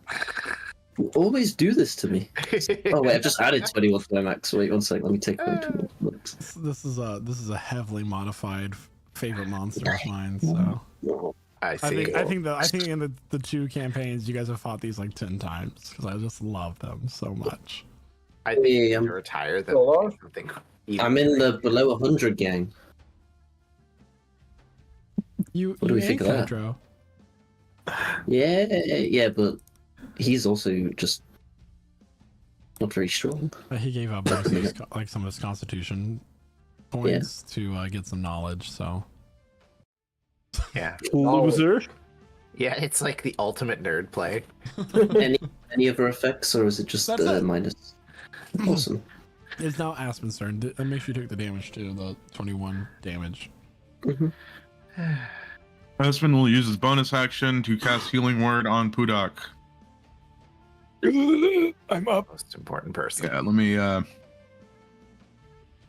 roll it here. Gonna be at the 4th level. Woo. 16 points of healing. And I need Mr. Green and Mr. Orange to make a dexterity saving throw. Dexterity saving throw. Okay, so the one marked green is going to get a 20, and the one marked orange is going to get a 4. They both fail. Figured. From Call Lightning. Okay. Yeah. They are resistant to lightning damage, so they'll take half. So they take half of 47 points of lightning 23. damage. Nice. Yes. And yeah, I mean Aspen kind of just flicked this one on the head for being a silly Billy. And then his turn will be over. All right. God dang, goofy goober. And it's now Casimir's turn. Zolkifli's on deck. Hey, remember that feature we talked about last week? Mm-hmm. Yeah. So what happens, Casimir? He recovers to 1 hit point There you go. automatically. Like the Yeah. Chad he is. Right at the but I end? can't do anything else for my turn. Oh my. Yes. At Mirror the then immediately end trips of over a rock. Kazra's turn, Toxjazir is going to attack Hydro. Oh my. Oh no. The Hydro does a 30 hit. With disadvantage. That's right. Sorry. Does a 21 hit? It's right on my armor class. Second time.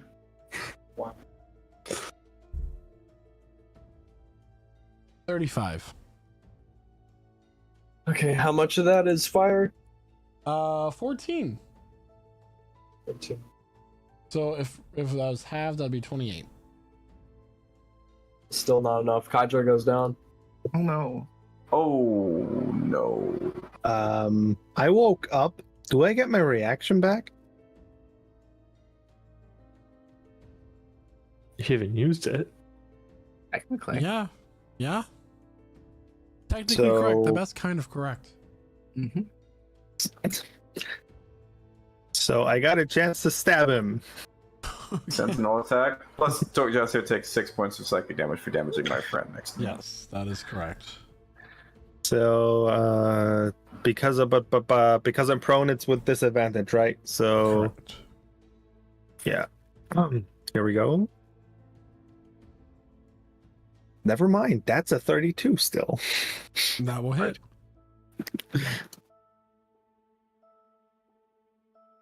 Hmm.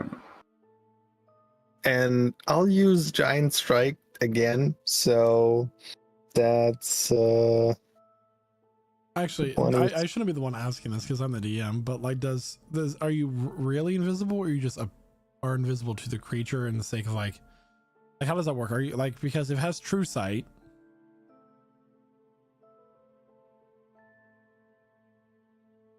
Can I? Okay, I'll just read it out because I can't post it. If the target must succeed in a wisdom saving throw, or you become invisible to it until the start of your next turn, or until immediately after you make an attack. It doesn't specify anything else. So I can see him.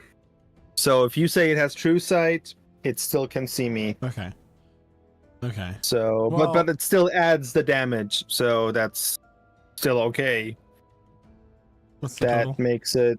That's 30 damage. You're still GM rolling for that, so I have to. Okay. Why do gods Oh, get true sight? Oh yeah, I see. Gem roll. Sorry, go back to Bobik. 30 damage. That's good. Alrighty then, Mordecai. I do believe it's your turn, but at the end, I believe it's of, my turn. As Zulkifli, I mean- at the end, yeah, go ahead. Thank you. I'm going to take 3 attacks at Toxjazir with advantage. Please stop. Yes, more. We must stop. 20 is the first attack roll. Misses. Second coming up. 21 is the second attack roll. Just misses.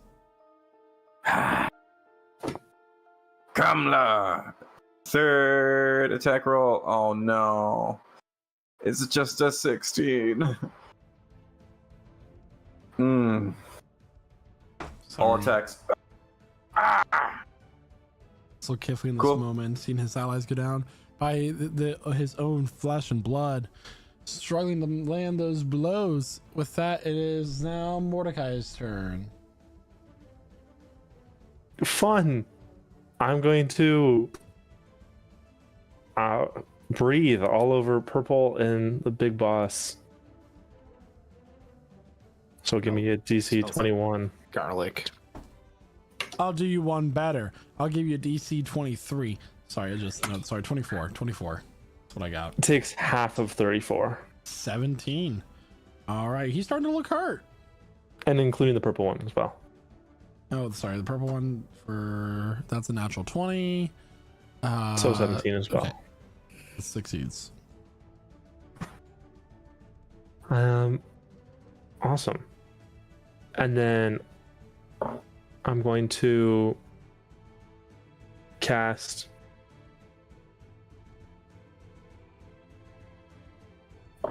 Jeez, this thing's resistant to too many things for me. It's I have a list in resistant me. to two things. Yeah, and immune to 2 others. Immune, poison, fire, resistant, radiant, necro. And that's all the damages I do, really. You also got slashing damage and bludgeoning.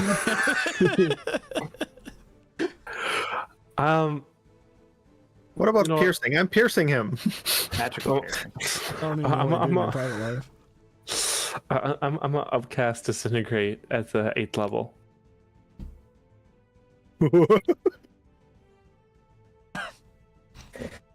I think he still has his reaction. Does he? Yeah. Didn't he attack? Or is that something else? Legendary actions, not a He reaction. has legendary reactions, yeah. Yeah. Sugar biscuit again. So what is this reaction actually? He has his only reaction Reflect. is a reflect spell ability. So it's an ability? Mhm. So I can't counterspell it? Mm-mm. Ooh, yowza.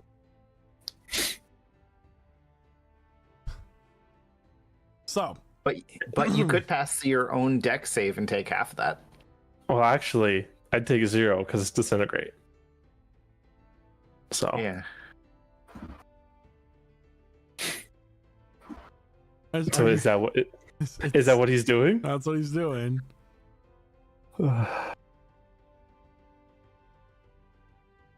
No.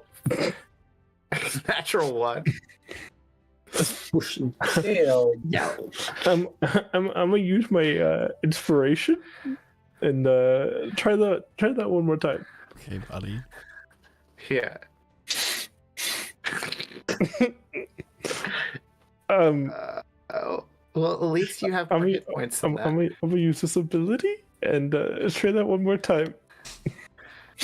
Damn. A 3, a 9, and a 5. As Disintegrate rebounds from Tok'Jasir and slams into Mordecai, dealing 95 points of force damage. Ouch. Unlucky. Put Wow. that in your pipe and spook. That cackle or giggle, whatever that was it for me. But what you don't know is Mordecai also has that ability. Yeah, I reflect it back at it. But he hits it with a sword and it bounces back, and then they keep slamming it with swords back and forth until somebody's too slow. Dang. Has I really not used his reaction since? Yep. 95 love. Anyway, Wow. anything else return Mordecai as you take the 95 points of force damage? I'm assuming I lose concentration as well. I mean, you just gotta roll what, 47? 40, yeah, 47 on your con save. It's worth it. That's a 14. Unfortunately, that just fails. So, all right. Oh man. And is now one of the tortured souls turns as he is going to run over here to Aspen, and he's going to attack. Aspen does a 19 hit. I don't think it does. No. All right, that's his turn. As I'll talk Jasir's turn. Wait. That on that thing took 6 damage. You got it, bud. You got These it. are I'm gonna starting to make add it. up, aren't they?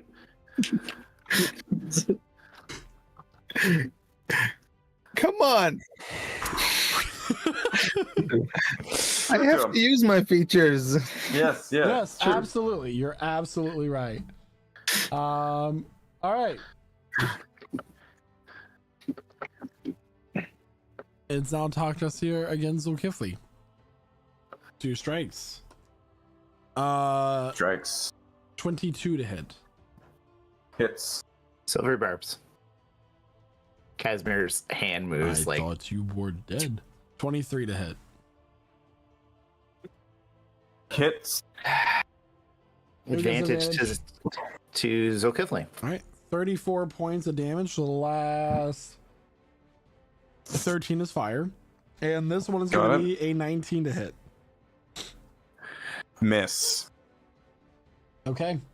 So those 2 claw strikes that he gets, only one of them lands.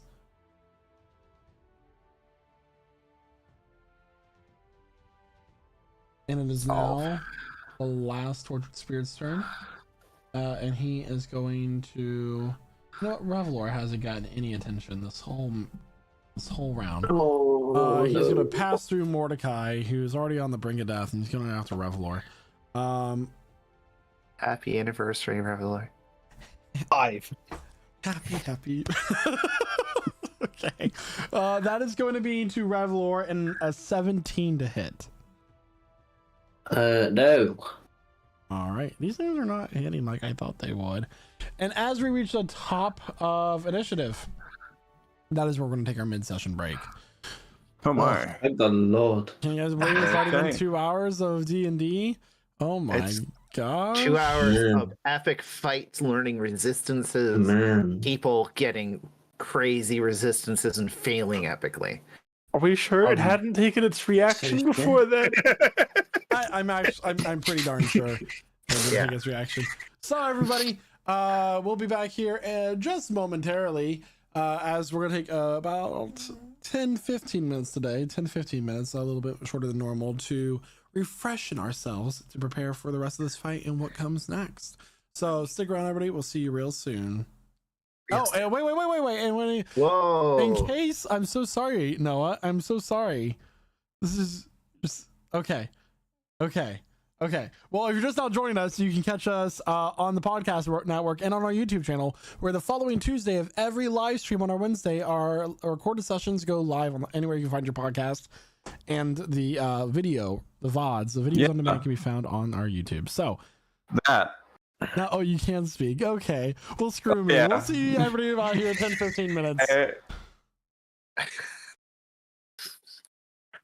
you a nerd? Do you play video games, watch anime, enjoy pop culture, or even take pictures of your food at your favorite restaurants? I do too, and I am all those things. And that is why I created Prestige Gaming with my best friend Kyle. In our Discord server, you can find people with those same interests and even find people to play some of your favorite games with. We play games like Dead by Daylight, Overwatch,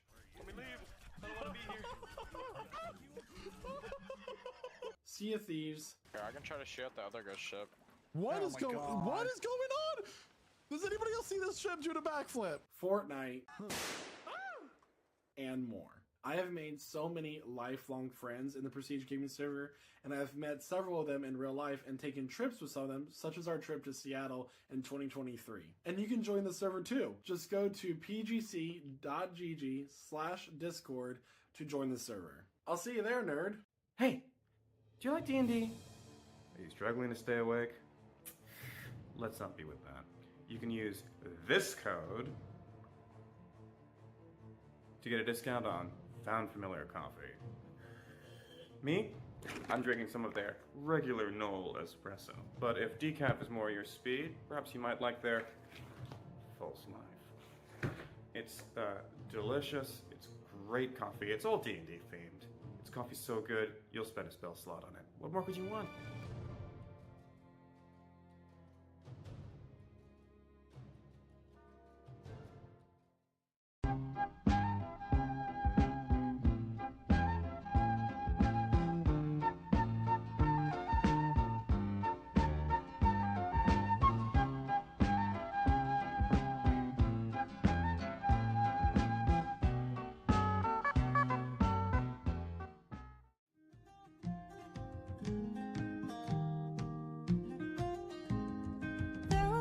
Soldier who carries a mighty sword. He will tear your city down, oh, lay a lion lord.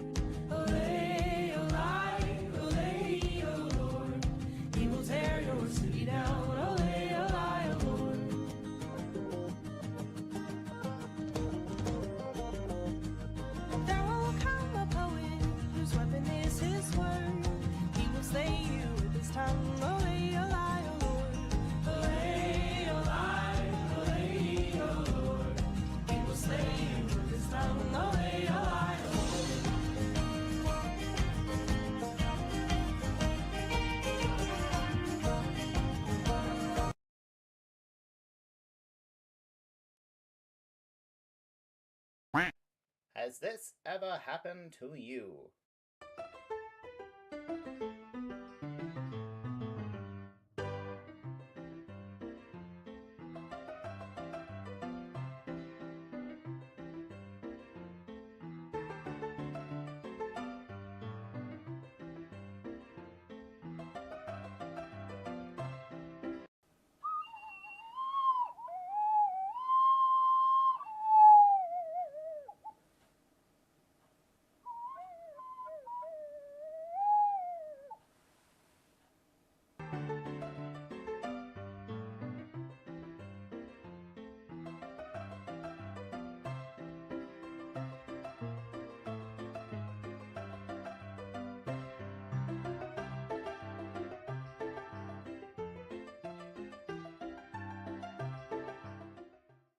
Are you a dungeon master looking to roll a natural 20 on your setting, but don't have the talent or time to run a combat and create thematic music for your session? Then it's time to introduce yourself to Midnight Syndicate. All of the music for Prestige Encounters has been provided by Midnight Syndicate, a talented musical production group creating gothic, horror, and fantasy music for your role-playing game that can be used at home. You can find them at www.midnightsyndicate.com, listen to them on Spotify, the YouTube, Alexa, or on the Apple Music. Hi, this is Quentin, and I play Cormac McDwyer in Campaign 2 of Prestige Encounters. Hey, tabletop nerds, are you looking for a way to spice up your adventure and add a new level of immersion? Well, have I got the app for you, Arkenforge! Arkenforge Tabletop is the software you need to bring your game to the next level. Their Master's Toolkit software is your one-stop shop for all your TTRPG needs. Its features include the Map Builder, with a full lighting engine and full support for video maps. Immersive audio to bring an extra level of immersion to your game through music, ambient sounds, and sound effects. As well as campaign management and touchscreen table support. And the best part about it is, you get the Master's Toolkit plus an Essentials bundle of your choosing for just a one-time payment. None of those pesky subscription fees. And if you use our special code PRESTIGE at checkout, you get an extra $5 off. So head on over to arkenforge.com to level up your tabletop games today. And again, don't forget to use our special code PRESTIGE at checkout. Arkenforge. Craft your own world. Shoo! Well, howdy, y'all. Prestige Pete Peterson here to tell y'all about the Prestige Encounters merch store. Now, look here. Y'all want quality items in your life to help promote your favorite D&D stream? Well, we got them here. At the Prestige Gaming Community Online Merch Store. We got t-shirts. We got hoodies. We got mouse pads. We even got stickers. And so much more. So what are you waiting for? So come on over to our Redbubble store at merch.pgc.gg and pick you up some Prestige merch today. Just tell them old Pete sent you. Unless this is the IRS asking, then this conversation never happened and I'm legally dead. Prestige merch! Hello everyone, I hope you're enjoying the adventure so far, and I would like to encourage you to take this time now to go ahead and follow our TikTok account at the link here. And here is a couple of highlights of the videos that we have on there so far. I've exhausted my patience. But I do hope you understand that even now, what's about to happen, this is me beating Priest. Flex for the save, there you go.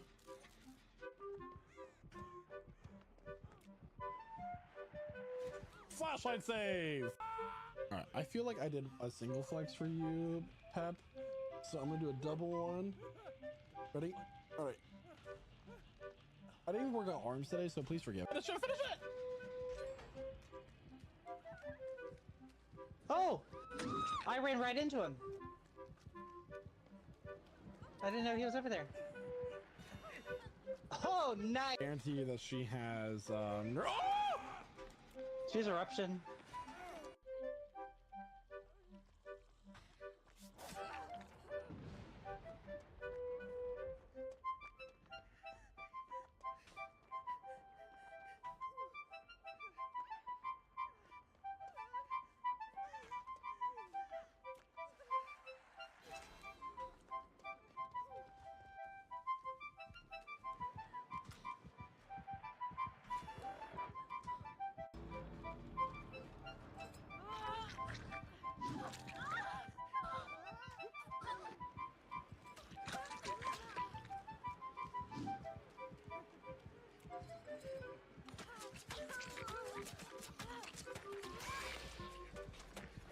No, what? Yeah, with his, you have to. Follow me for more gaming content.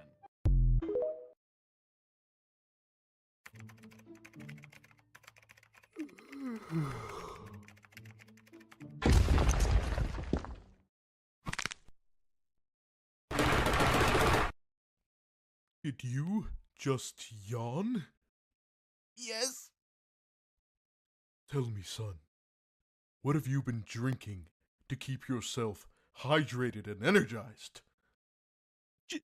Generic coffee brand? Fool! You should be drinking Rogue Energy. What's Rogue Energy? I'm glad you asked. Rogue Energy is an energy drink made by gamers for gamers. It is made to be the ultimate gaming energy drink. With 0 fillers, 0 added sugars, plenty of essential vitamins, and oh so low calories, you can be supremely energized and or hydrated without the monstrous macros of the competitors. Not to mention the wide array of delicious flavors that Rogue Energy and Hydration come in. That includes both the powder formula and canned energy drinks.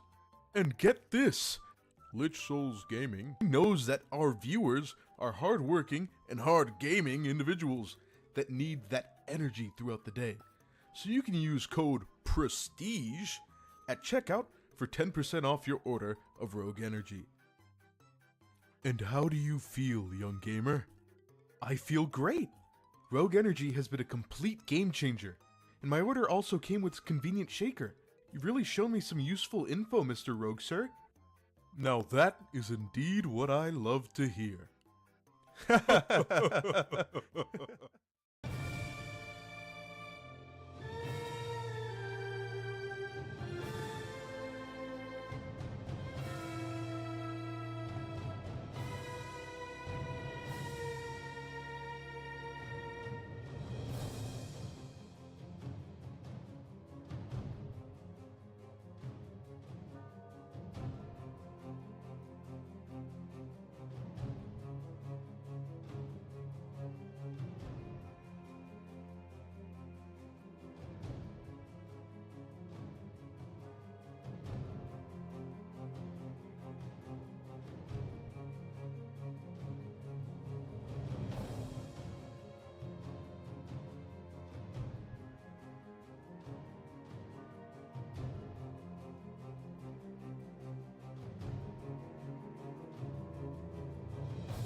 And welcome back, everyone. So, where we last left off, we're at the top of initiative, with it being Cormac's turn, or aka Revelor, and followed up by Tora. Go ahead.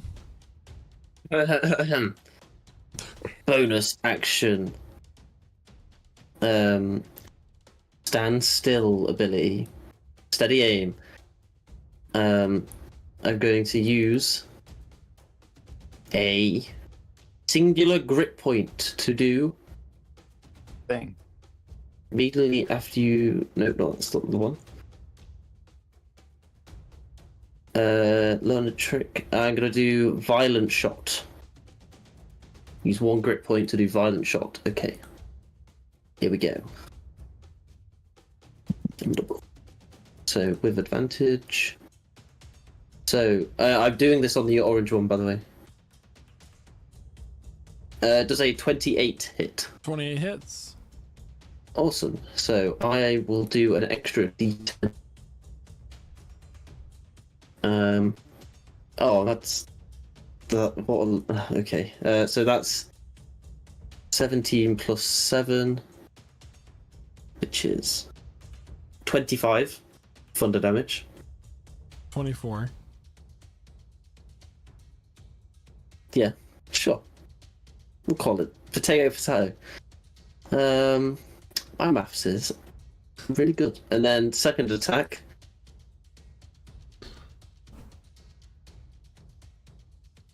For a 16 to hit. 16 misses. Hmm. Did you say you're doing steady aim? How'd you get a plus I 10? did. No, no. what am I thinking of? It's just advantage. I'm thinking of sharpshooter. But that's -5 plus 10 to damage. All right. It only works. Tora's turn. Yay. Or is it? Okay. Yeah, it is Tora's turn. Can I get like? Can I get like a HP range of the big bad? You know what I'm saying? Can I make like a check for that? That wouldn't take my action. So, what are you trying to do? Like, basically, if you tell me what you're trying to do, I can give you a better answer, because obviously I'm not gonna like. Okay, I want to cast Power Word Stun, and obviously it needs to be below 150 hit points. So okay, so if I can try and figure that out. You know that he has experienced over 600 points of damage at this point, and I just now described him as being a little hurt. I'm not gonna do that. That doesn't seem very smart. You're starting to look a little hurt. That's not fun. Too bad. I'm. Sorry, sir, boss. Can I like inspect you for a minute? See how healthy you are. Time for the mid-initiative physical. I'm just gonna cast Eldritch Blast on. Talk to Sirius. Oh no, I'm not gonna do that. Twice. That's an awful idea. Thunder Wave on the orange one in front of me at the 3rd level. Please, can I get a Con 18 DC? 16. Awesome. He's going to take 3d8 damage. Okay. Thunder damage. 16. And then he is pushed 10 feet away from me. All right. And then I'm going to run away. 5, 10, 15, 20, 25, 30, 35. Awesome. Bonus action. Don't forget about one of them ones. I'm going to use Mantle of Inspiration on Pudak, Kazmir, Zulkifli, Cormac, no, Kadroth, and Aspen, Kadro. New friend, I don't know names. And then you guys can all get 14 bonus temporary hit points if you wish. Yeah, and I absolutely do wish. As your reaction, you can move up to your move speed without provoking opportunity attacks. Interesting. And none of those actual health points, right? No, just temporary. Did temporary hit points stabilize you? Probably not. I forgot you was down, I'm not gonna lie. Yeah. No, Hydra is appreciative, but very unconscious still. Can you not, like, he roll? still gets the 10 base roll speed. your He still gets movement? it. That's true. Yeah, so Casimir can do his movement, so he gets up and moves to there. All And right. that shall be me. At the, I believe is it the start or end of Kydra's turn, he gets stabilized and returns with 1 HP from the periaptive wound closure. Well, I will say he doesn't return. He stays at 0, but he just stabilizes. All right, so Kydra's stabilized at what? The end of your turn or start? At the I think it's start. start. Yeah. At the start. Yeah. So you, Kydra, this little thing gives like a slight shock to your heart and stabilizes you, and that's your turn. Yep. He's not dying though. Still unconscious. So Kifli, this torture spirit is going to make an attack against you. And as it does so, you finally, this is the first time this creature is, I think, is attacking you in its initiative. But as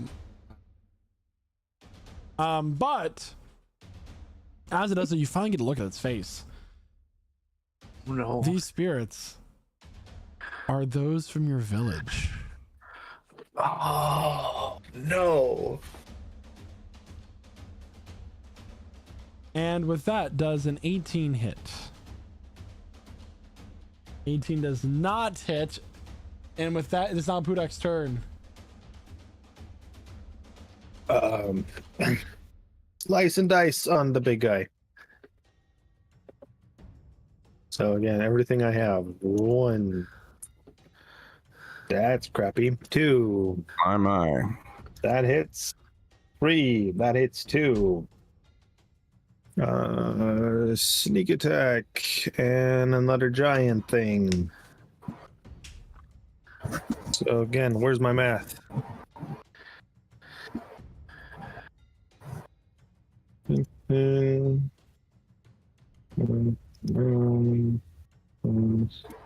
Oh, wait. No, I couldn't have moved there because I'm frightened. Sorry, I'll move my character back. My fault. I do apologize. Good. 41. 41 total. Thank you. Yeah. And the blue one was in range, so he took 3. Okay. All right. Anything else for your turn, Pudak? No, that ends my turn. All right, I'm done. Pudak, coming back from a near-death experience, gets to slice and dice 2 of his attacks landing. You okay there, Zokivling? Mm-hmm. Yep. The one marked green is going to attack Aspen. Aspen does a 22 hit. He takes 6 before. Would. Yes. Let me see. I think I can do something for this.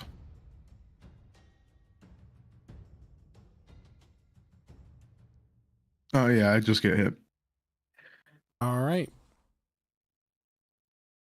Wait, it was a 22? 22. Oh yeah, okay. Cool. You're gonna take 23 points of necrotic damage. And your max HP is also reduced by that amount. Said my maximum hit points are reduced with that. Mm-hmm. 23. Correct. Cool.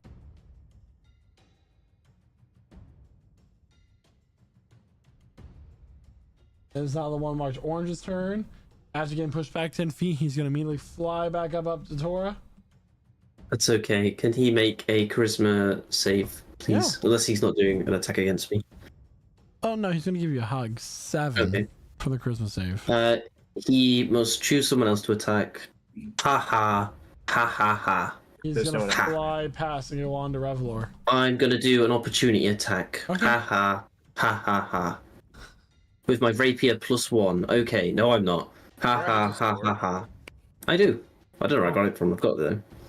Something I missed. On Revlor, that is going to be a 23 to hit. Yeah, that hits. Revlor is going to take. What is up with these 23s? Every time I attack with these, it's a 23. A 23 to hit Revlor. Oh my.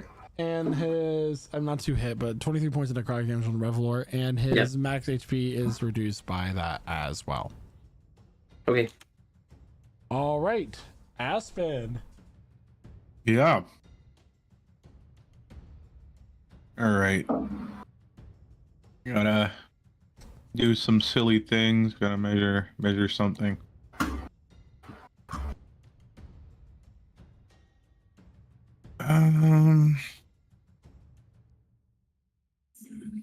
Give me one moment.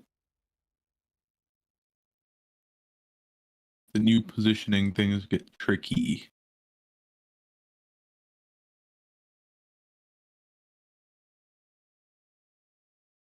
I just want to say, Jaden, you chew your food like a gerbil. Stop it. Stop. Yeah, fine. He's great. Okay, yeah. Aspen will step up here, move 5 feet up, and he will cast a silly little spell called let's see, hold on. Fix something really quick. He'll cast a little spell called Firestorm.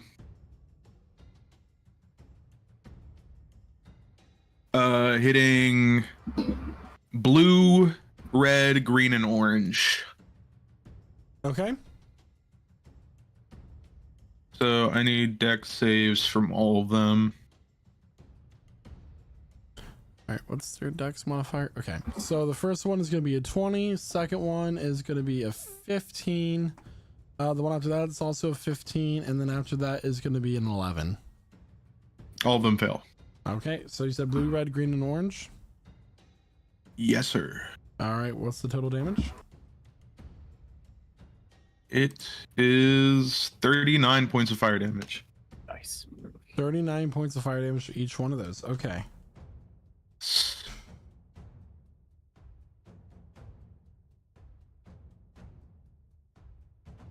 I don't feel like doing math right now, so I'm just gonna...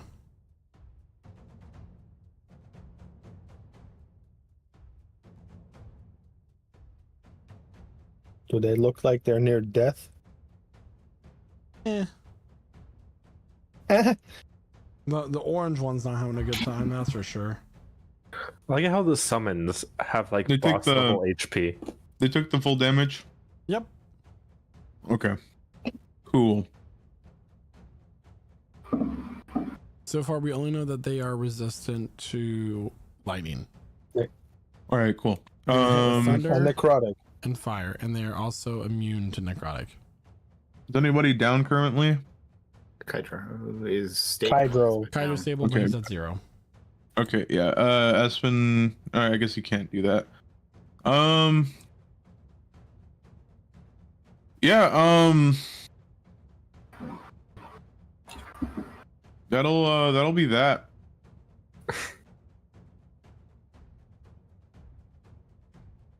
Casimir.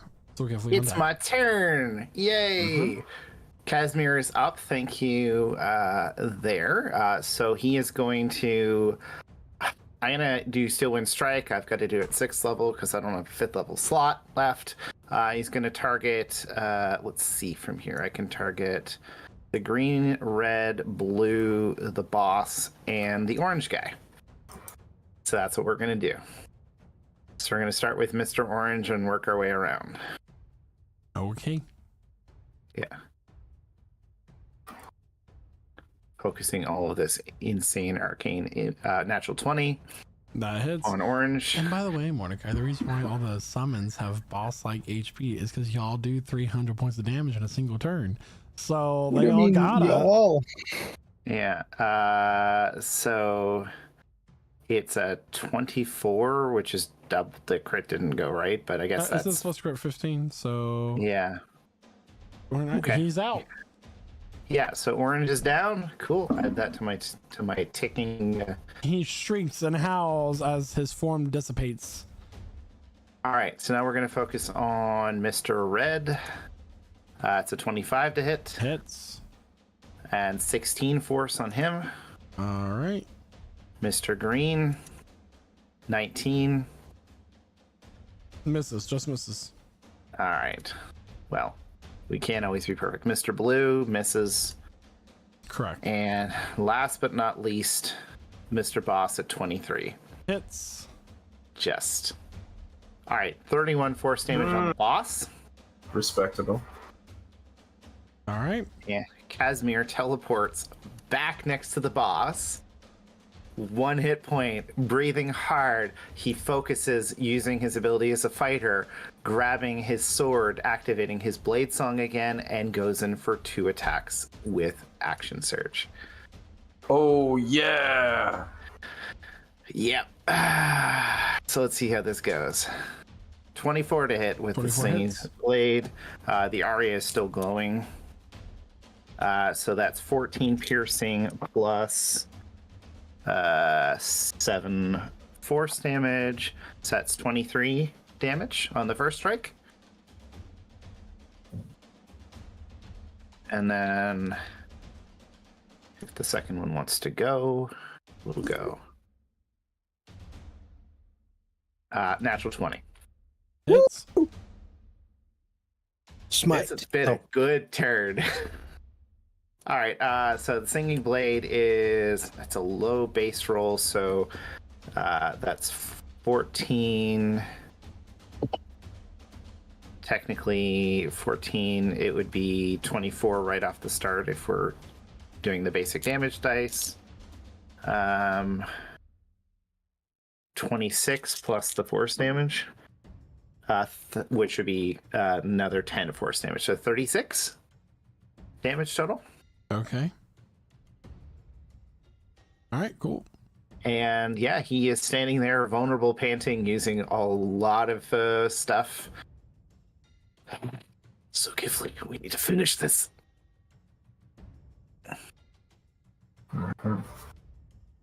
That's my turn. All right, Zulkifli, it's your turn. Mordecai's on deck. Okay, Zulkifli is going to take a strike attack with his predatory strike. Here we go. 26 to hit. 26 hits. Well, let me see. 34 minus, hang on, 8,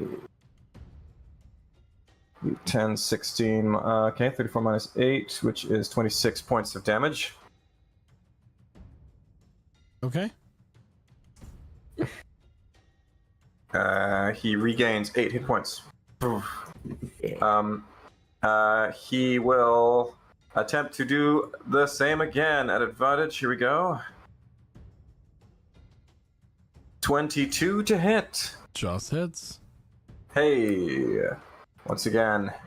20. Okay. 5, 10, 16. So 21 points of damage. Okay. He gains another 8 hit points. Cool ability. It's a really cool tattoo. I paid good money for this tattoo. 1, Fair 2. good money. All your dragon money into your tattoos. Most of it. Bonus action, attack. One more. Let's go. 24 to hit. Hits. Let's blow another one. Okay. 9, 10, 13. 32 minus 6, which is 26. Okay. 26 points of damage.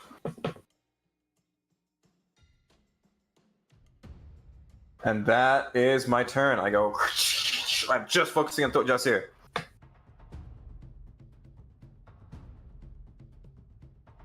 All right. We are now End of turn. on Mordecai's turn. It's probably immune to this, but I'm a heightened spell hold monster. On the big bad boss. What's the save I need to make? Wisdom with disadvantage. With disadvantage. Okay, that is going to be a 14, which I believe fails, but I'm going to succeed. Okay. There goes number 3. Oh, we got 5. I'm then going to. I don't know how much. I'm just counting. I'm gonna hidden step and go invisible. Okay. And then I'm going to. I forget what it's called, but do my sorcery shenanigans and turn some of my first and second level spells into into sorcery points, and vice versa. And then run towards Pudak, because even though it's closer to the boss, it's it's the safest spot on the damn map. All right. And then that's it. And my turn. The tortured spirit is going to attack Aspen. Aspen Damage. does a 28 hit. 28 hit. Yeah. That's going to be 25 points of necrotic damage, and that's what your maximum HP is also reduced by. The torture soul took 2 damage. Noted. Thank you. All right, and it's on Talk Justice's turn. He is going to look at Zulkifli. You are weak, like your father was. No. Oh. So mean. I thought removing him would pave a better path for you. And he's going to unleash a cool little thing he hasn't done yet. Oh god. I God. need You. Oh no. I need let's see here. Never good when he needs something. Yeah. Everyone within 20 feet of Zulkifli. We did form a nice bunch of people. You did. You did. Yeah. I need Kydro, Zulkifli, Casimir, Mordecai, and Pudak, all to make dexterity saving throws, please, as this tidal wave of blood comes rushing up from the ground and crashes down on all of you. Okay, can you just roll the damage so I can decide whether or not it's worth rolling? Is this like one of those? So here's the thing: on a failed save, you're gonna take this. It's actually gonna be fire damage because it's boiling, and you're gonna be knocked prone. On a successful save, you'll just take half as much damage, and you're not knocked prone. So okay, well that's what I'm. So I believe because Kydro is unconscious, that's an automatic failure, right? correct. That's 20. Okay. That's not bad actually. 26 points of fire damage. So Kydro's back in the red. What was the saving number? It's gonna be the same as all his other saves as 25 for a dex save. And if we meet it, what happens? You take half, which would be 13 points of fire damage.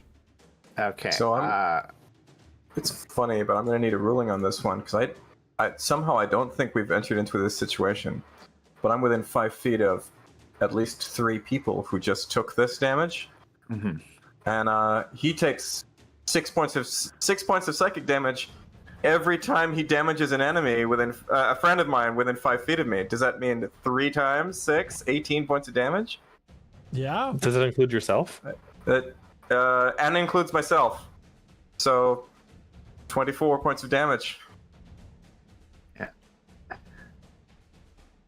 And we take 26 fire. Please, Zulkifli. Hazel Kiffy. That's What? 13. That's good. How do you want to do this? Yeah! No way!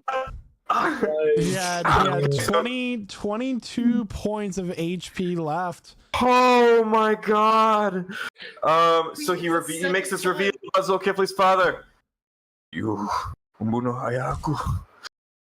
Matilanko! And he as he sweeps his fire across my friends, I channel my rage, not through my claws, but into the brand that I have seared into his hide, and it burns and explodes, taking a chunk out of his body, stopping his heart right away.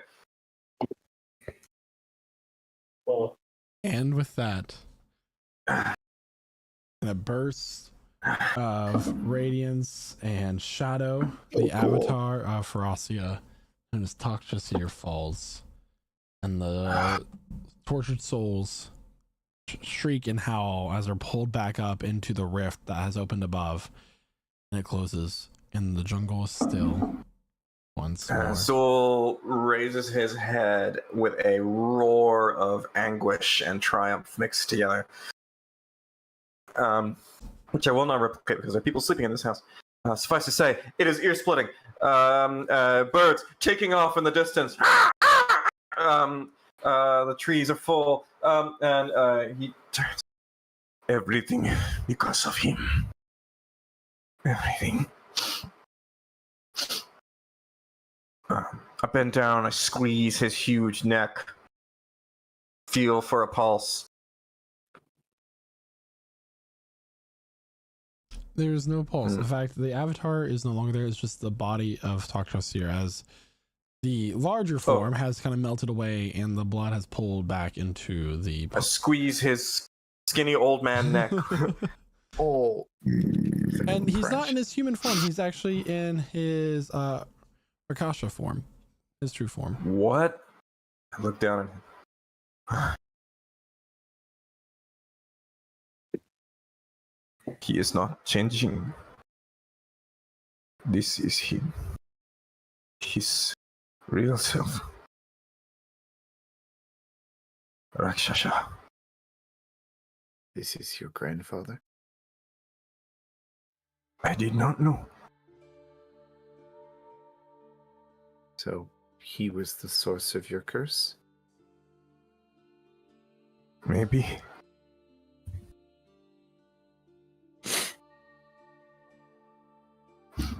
Alright. Cough a little bit, but I'm still feeling strong, and I slip out of my hybrid form. Fur blows away into the wind. He killed my father. He made me this thing. Which means he killed also my mother. And all of your people.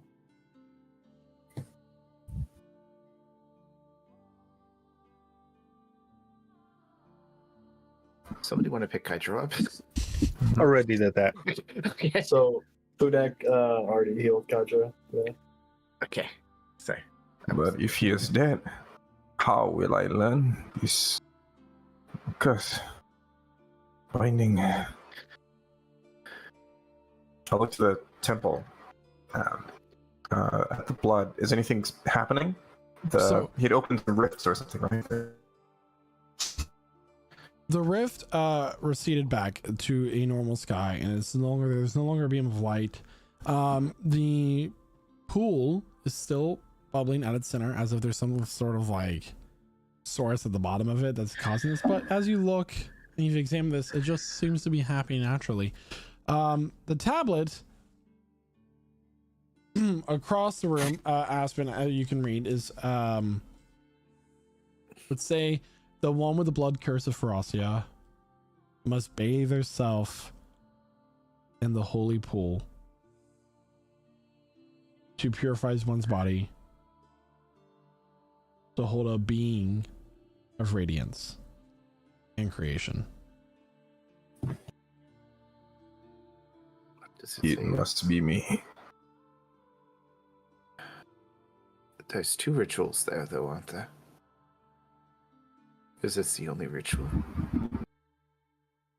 The other was depicting on how to call forth the spirits of those sacrificed.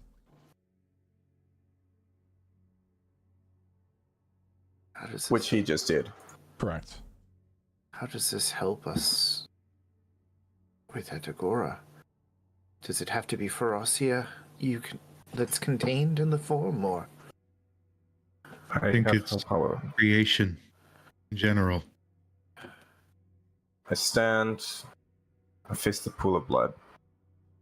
I place my hand down, hovering over the surface, and then I touch the blood with my hand.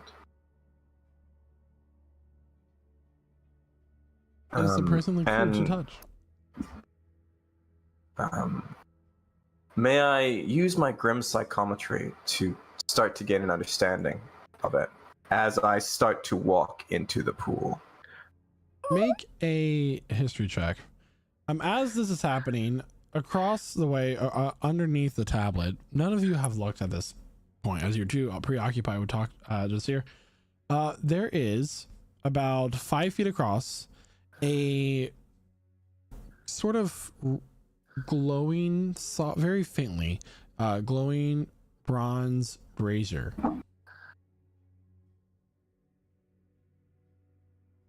Mordecai's gonna walk on over to it, try to examine it, pick it up. Brazier? So Kifley, you do not get much from your Grim Psychometry with a history check of 13. You just get flashes of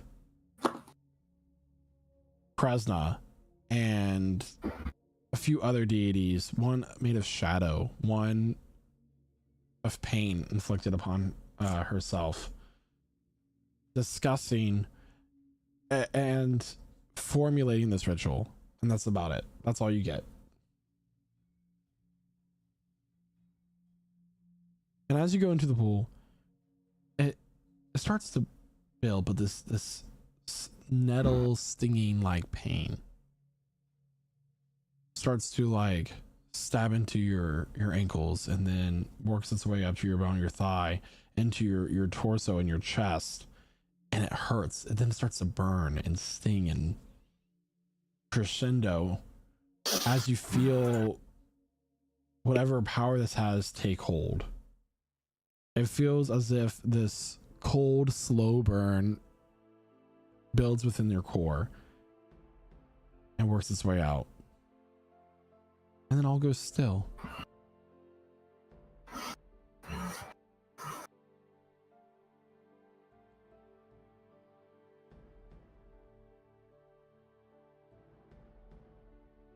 The rest of you watch as Zulkifli has descended to this pool, and mere moments later, it begins to recede, and its depth lessened, and all that's standing there is Zulkifli, clean, as if nothing had happened, in an empty reservoir. That's not what happened with his grandfather.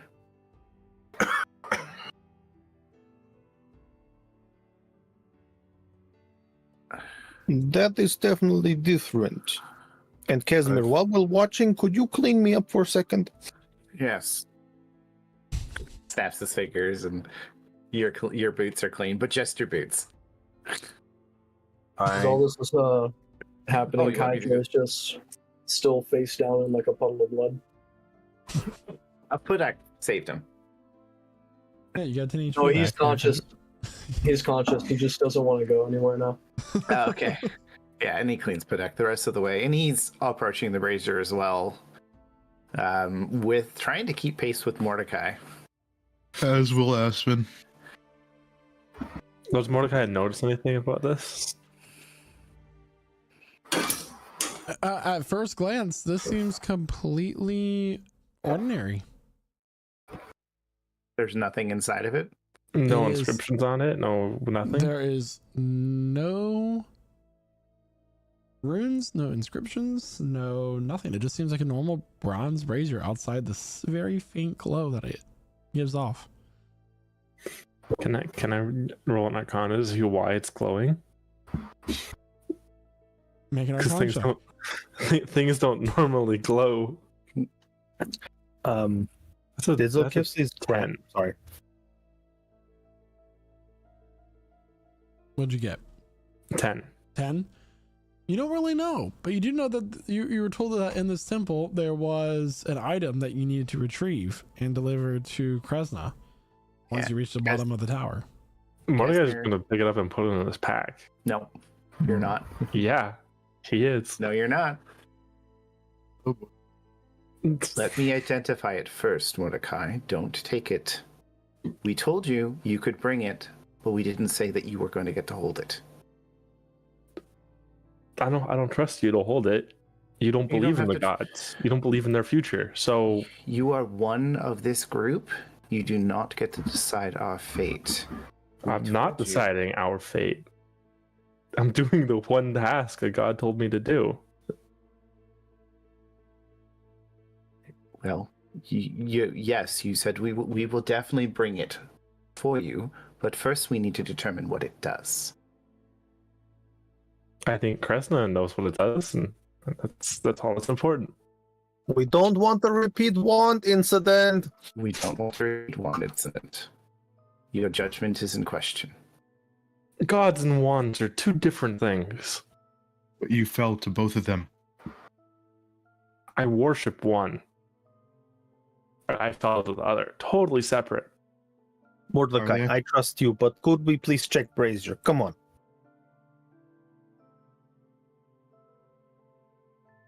Fine. It's about what item does, not what you do with it later. Fine. Mordecai, hand it over to Casimir. Yeah, will hold it in his hands and just cast identify. He's not going to ritual cast. He's going to do it quick. The very interesting thing is that godly artifacts have never been noted to be extravagant in how they appear. Take the Spear of Skade, for example. An item capable of killing a god. It looked like a normal, unextravagant spear, and yet it brought Sealnor down. Yeah, this brazier is nothing special. It's simply a bronze bowl, you could say, that sits on a three-legged, three-pronged holder, and this brazier that's about 5 feet across is capable of holding the flame and The giving flame of one creation. power over it. That it will specify as capable of wielding, but Casimir it is a tool used to transport the flame. Will kind of stagger back a step. The ramifications of this, Aspen. Yes. Mordecai cannot bring this to Kresna. I'm bringing it to Kresna. What does it do? It transport. Sorry. Only Casimir got the reading. Right, my bad. It is capable of holding the flame of creation and giving you the potential to control it. Upon hearing this, Kydra is going to start stirring. This is what they want. They want control. We give this to Kresna, it's over. We lose.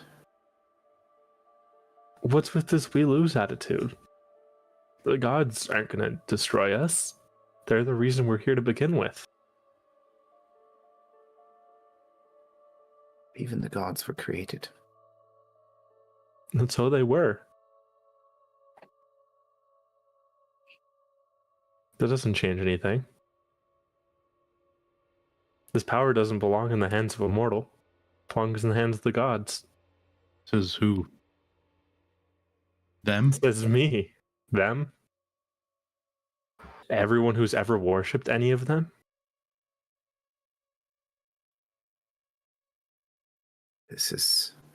They needed us to come in here because they can't take it themselves. You know what I say? I'm just gonna stand up. I call dibs. I'm gonna Not the need that time. brazier. Not the time for that, buddy. Oh. Mordecai just I'm turn back serious to this Casper.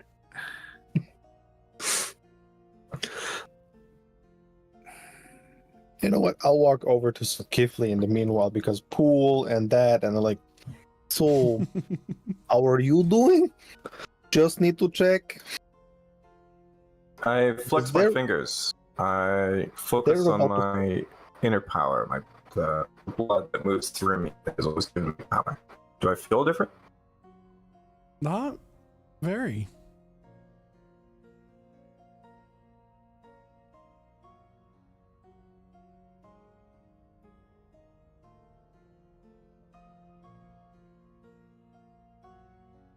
I don't know if this worked or not.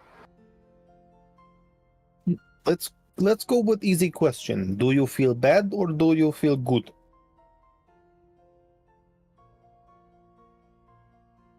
And extract the emotion for all your whatever damage Grandpa did. He turns a conflicted eye to you. Bad. Good. Both. He is dead. And he was my teacher. Raised me like father. But he was a monster.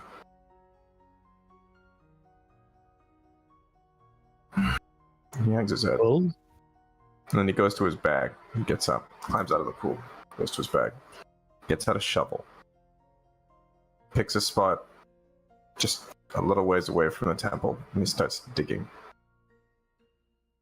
Let me help you with that. We can have conversation about how you're doing and how we're helping, and maybe we need to think about stopping infight right over there. They're almost bashing heads.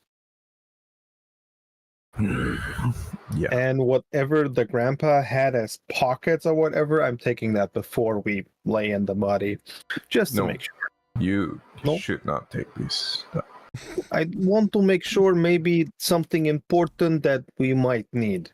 It's not that I want it, it's more of we came here to find stuff that we need, correct? Okay. Because tablet is weird, that brazier over there is definitely weird, and we have not touched temple yet. Make an investigation check.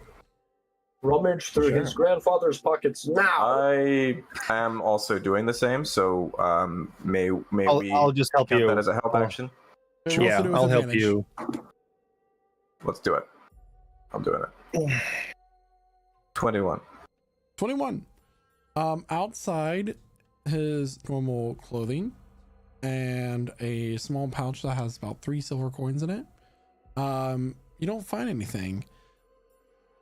And then you notice that there's something tucked into the belt line that's kind of a secret pocket. And you find 2 coins. They're gold in color, but they're not like gold coins that you would trade with per se. They don't have any markings of a kingdom. They don't have anything like that, but they have the symbol of life carved on them, or rather pressed into them. And as you hold it in your hand, there appears to be like a hum of power that flows through them.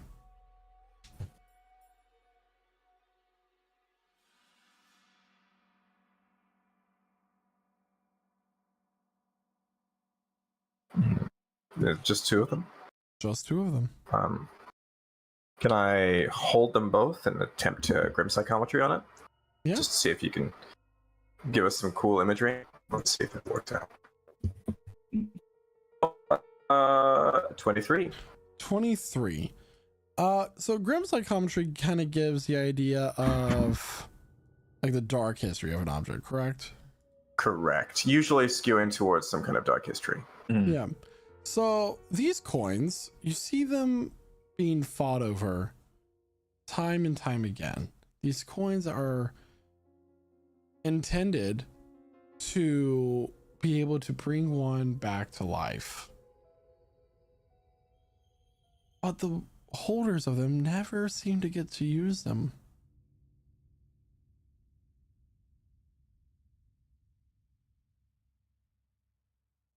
You get the idea that these two coins could each contain one casting of the spell Resurrection.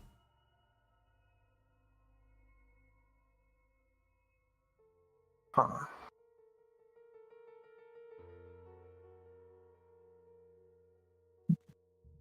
Do you tell me about that? So, On one these- side, they have the symbol. Sorry to interrupt, but on one side, they have the symbol of a flower, and the other one, an autumn leaf. I'll hold it up. These coins bring someone back from the dead. Yes. Many years people fighting over these. And he could not use it on himself.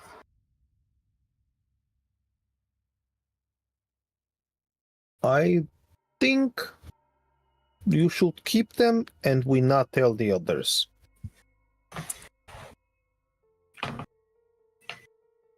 Yeah.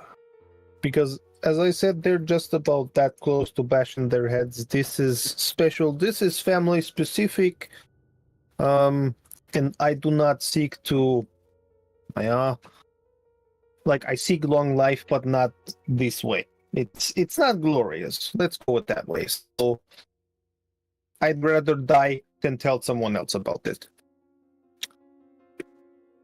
I look at Pudak. A hand goes to his shoulder. The princess. She is worried. Worried she will die. Because of my child.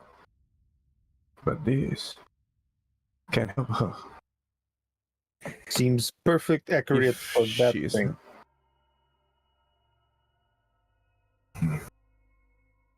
Yeah. I agree. Keep your family alive. Good point. I look from Pudak to the brewing conflict between Mordecai and Casimir. What do you think of them? Well, one is for gods, the other one definitely against gods. The rest of us is kind of on edge on how to make best case scenario in worst case kind of living.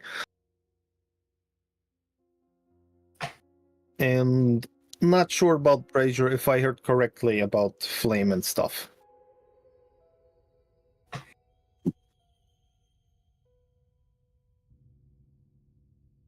But to be honest, if only one against rest of group is kind of not good mixing. If worst comes to shove, I think we would have to leave Mordecai in behind. I don't want to get rid of him, but if he kind of antagonizes rest of group this much, this becomes problem on front line.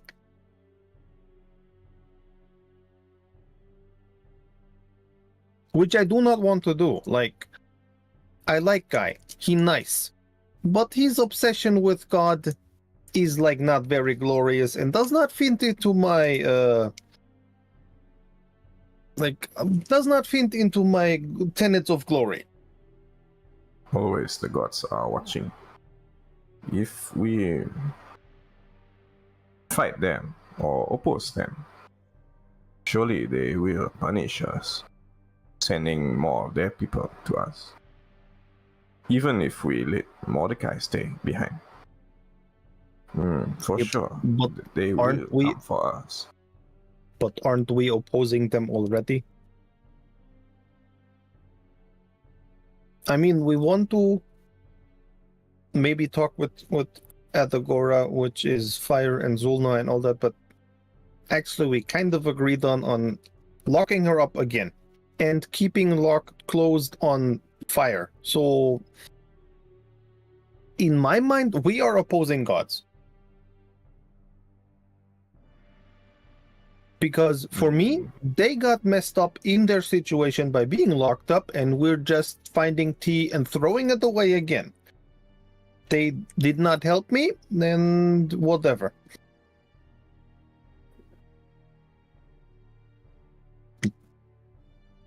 I know I must stop at Agora. After this, I do not know. Always I thought the gods wanted this.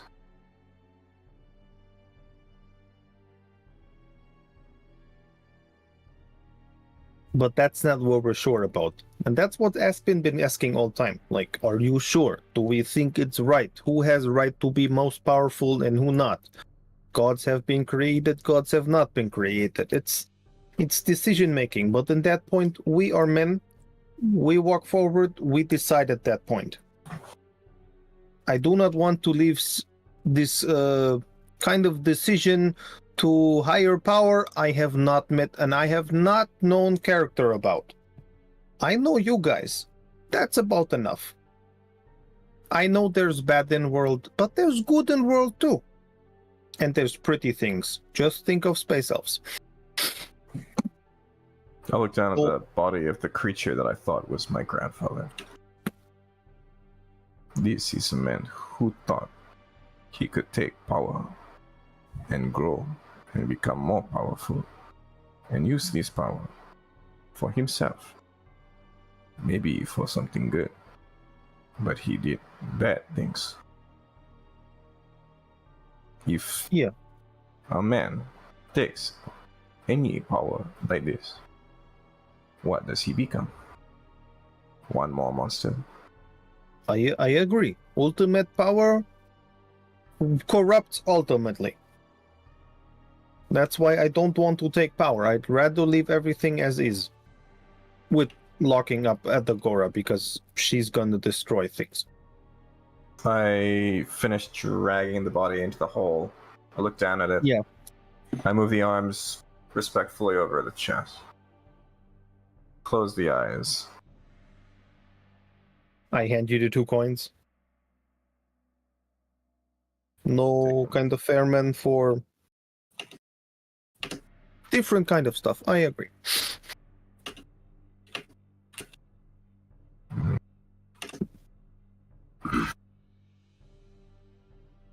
I take the shovel and I start to layer earth over his body. Bit by bit. Bury him. But always think about, like, short reminder, he was corrupted in the end, but he did teach you a lot of good things too. I like the little shoveling motions you're making. I'm sorry. We're gonna pause right there for a just second. Lines of tears down the dirt of his face, but that's it. He's silently weeping as he buries this creature. We're gonna go back over to Casimir and Mordecai and everybody else. At this point, Kydro's walked over and is now engaged with Casimir and Mordecai in this conversation. Kydro, we are going to securely put this in the bag of holding. No. Don't let Kydro do anything just yet. I want to know his opinion on something really quick. Kydro wishes ultimate power. Yeah, he wants to graft dragon arms onto his arms. That's his goal. He's stated it. Listen, I know, you know, exactly what kind of person I am. But this is bigger than me this time. Mm-hmm. This is beyond me. Ever since I left Renaria, it was for this brazier. Strictly. The reason I'm an adventurer is because of this, to conceal the flame of creation and use it. For what, Kydro? I'd like to tell you something about myself that I haven't really opened up about.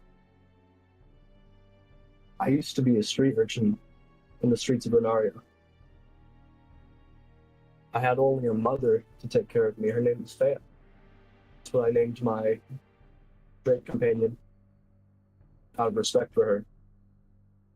And, well, the only way we could really get by was through selling Noxiarium from the Tower of Allura. Her ultimate goal was eventually to complete the Tower of Allura, like most people, but one day she ventured into that tower, never to return. And so, I'm going to complete her goal. I'm going to use the Flame of Creation to end poverty and famine, so that will never happen again. That's why we cannot give this to Kresna. Agree. Honestly, a pretty noble goal. I'm sorry, Mordecai, but I'm against you on this. I'm with Casimir. This is our item. We're using it. But do you not understand the ramifications of your wish? You may wish for the world to be perfect, but it never will be. People will take advantage. That's all right. How can you wish for no poverty? Like, respectfully, what does that entail? Are you sure you really want to make this argument? Because it doesn't sound as good as you think it does. No, I'm just... Less suffering for the world. There is no Mordecai, negative ramifications to a wish. My question is, do you then take away the free will of the people? Because if people cause most of our suffering, we've seen it everywhere. People are greedy and selfish. So are the gods. I'm them. Yeah. So I'm a horrible person. You think I want more of me running around? That's why I want this to happen. So you're gonna wish for the people don't have free will? People can't choose? If it means less of me in the world, I see that as a net win, really. I guess you like criminals? If you want to call the population, just make half of them vanish. That's kind of what the gods have been doing in this petty war we've been in the middle of. But I'm not arguing for the lack of free will. I'm arguing for freedom of true choice without direct interference of gods that can walk this world. Tell me, Mordecai, do you see it as free will that we are forced to hand this brazier over to the gods, or else we are to be met with the full force of the Pantheon? That sounds like free will to you. Yes, because it's still my choice to hand it over. It's still another petty ruler who's threatening death if you don't do what they want. I swore to serve Lady Kresna, but I cannot serve if it means the end of all that is truly good. And she's betraying herself with that threat. You're saying the gods would bring about the end of all that's truly good? I think that the gods are as flawed as we are now. They always were.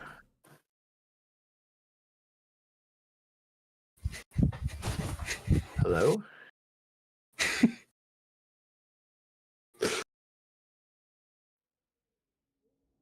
You might have destroyed my allies, but I still have been watching. Oh God. Appearing before all of you with not a pillar of flame or anything beyond that, just simply appearing is Anagora, or as we know her now, Zolna. She no longer dons her red skin and crown of fire, but her hair seems to go from white to black. Her skin fair, her lips painted black to match the end of her hair. There's no use in pretending on what I'm not anymore, but I did warn all of you that you're on the wrong side of this conflict. The gods, or what do you call gods, were created by my brother and I and the other primordials. And they took that power selfishly from all of us.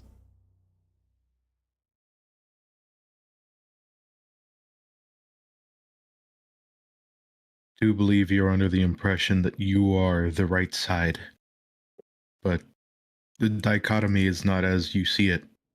I don't think that this conflict is two sides of the same coin. It's been made to seem so much more complicated than it is. I was betrayed and violated.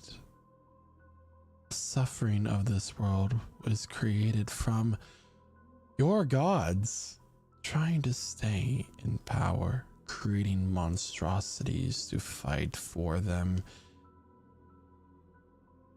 and monstrosities to oppose the others, the so-called dark gods. Why did you choose the minions that you chose? You must have realized how horrible Valdineo was.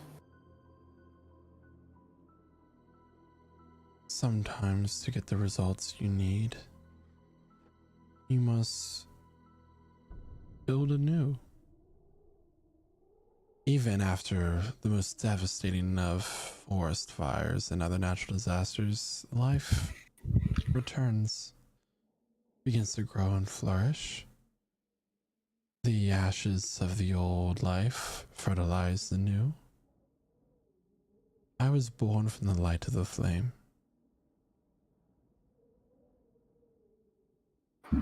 So you are its child as well. And I don't wish to contain it.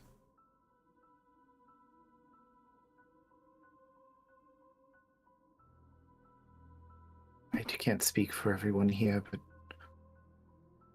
I do agree with Kydra that we need a world without the suffering that's been cast on mortals. But stripping away the flame of creation entirely would lead to almost as much suffering as giving Kresna what she wants.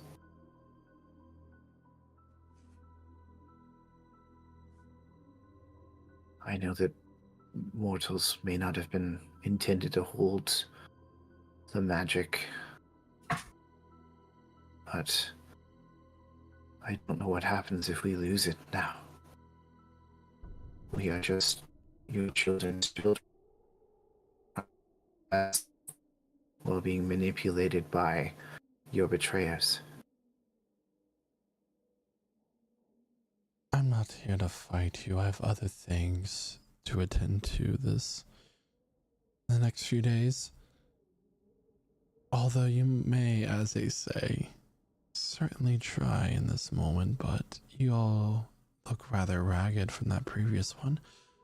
But allow me, and all the horrible, immoral things you say that I've done in a world that I created, give you a boon. Something that only I can give you in this moment. And when you reach the bottom of the tower, which I'm so sure you will, you can make the choice. Join me, oppose me, choose neither side. But nevertheless, I will give you this gift. From around her neck, she pulls off a pendant and sets it down on the ground. And as she takes one step away, another, and on the third step, she fades, just as she appeared. And on the ground is a small glass vial containing a glowing purple orb. Aspen goes to pick it up.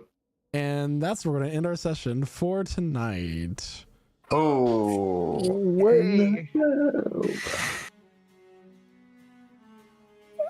That was unexpected. Wow.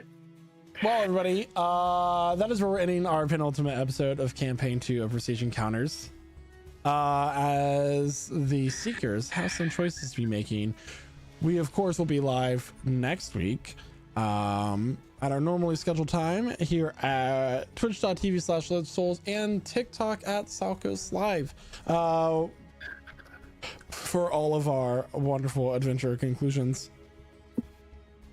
And with that, I'm going to go ahead and pass it on over to Aspen, who is played by Jeremiah. Wow, that was a great session. Very interesting fight. We got to fight a very scary, gigantic tiger man with blood magic, and you don't see that every day. But yeah, I have a feeling I know what was in that vial, as I'm sure many of you also share that feeling. More than a feeling. Yeah, but but yeah, I guess I'll just say it's been a great campaign so far, and bringing our penultimate episode to a close. I just gotta say, I can't wait to see how this ends. And with that, I'll pass it over to Noah, aka Zulkifli. Golly. Thanks for coming all this way to my character's homeland. I should say this character has been on my mind for a very long time in various forms, and it was really cool to address some backstory stuff after 2 years of playing him. Yeah, thank you very much, Michael, for all the effort you put into that one. No problem. Geez, we're almost there. We're this close. Now we have to make like make a horrible choice out of 3.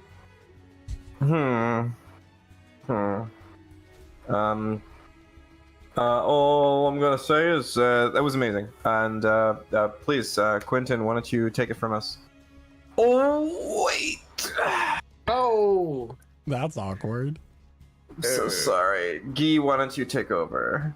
Okay. Yeah. So, wow, that was a heck of a session. It's nice to see, despite Zulkifli's rage, that he's still a kind enough soul to give his grandfather a respectful burial.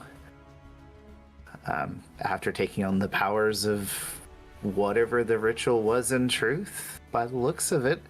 It was wild, like crazy session. More reveals. The first time we've seen Atagora as Zolna and not instead of as the raging mad wildfire.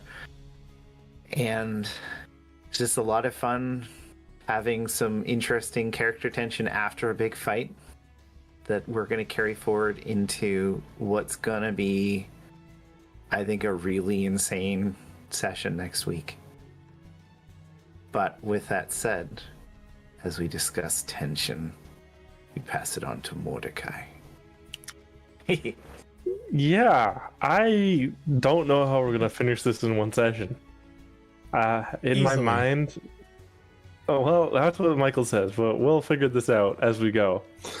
This may end up be 4 hours of me and Guy simply just having a philosophical debate on who's right and wrong in this. Casimir seems to be agreeing with Atagora, and when you're agreeing with her, you should really check your position. Anyway. False dichotomy, Adaham? Yeah, it's to say, argue for one god's position, argue for another. Yeah. Same thing. I stand by my point. I'm kidding. No, it's really fun. I really like the tension. It's really fun. Yeah, it's the crazy fights, the epic tension. It's really an amazing campaign Michael's put together for all of us. With that, I'd like to pass it over to Killian, who plays Pudak. Yeah, I love this session too. This was a great fight, a scary one, like us going so hardcore down. The whole backstory of Sukifli and having that moment with him was super awesome, or joining on that moment while you are tensioning up somewhere else. Crazy. And again, a good example on how to have a beef in game but still be cool out of game. So we're living the dream of a good group here. I love it. I'll give it over to Tora. Awesome. Really fun session. I got to do some damage that wasn't Tora, so it was great. Tora did not a lot this session, but he's here for the long ride. He's gonna swoop in last second, take the flame for himself, and win the day. Win that's what they say. I don't know. He'll do something cool. He's gonna win the day. He's gonna burn everyone else away. Ooh, that kind of rhymes. He's gonna win the day and burn everyone else away. Just win the day. Yeah. Just gonna win. He's gonna pick the right choice, whichever one that is. It's the right one though. And I'm gonna pass it over to Jaden. Hi guys. So that was pretty cool, right? Yeah, I know. Super sick fight for sure, Michael. I was getting shit on the entire time. That's how I know it was a good one. I think Hydra landed like 2 punches that whole fight. Not an easy fight by any means. That was really cool. I'm super excited for this next final session. I think that was the first Hydra lore drop ever, and it only took 90 sessions. Like 90 sessions. right before the ending here. So I'm really excited for that. I have a feeling it's going to be a crazy session. I'm very excited for that next week. And yeah, just super psyched for that. I'm going to pass over to Michael. Thank you so much. And don't forget, everybody, that in just 3 weeks, Campaign 3 premieres. In fact, if you weren't in our Discord and you missed it earlier this week, here's a short 5-second clip for you. So here we are.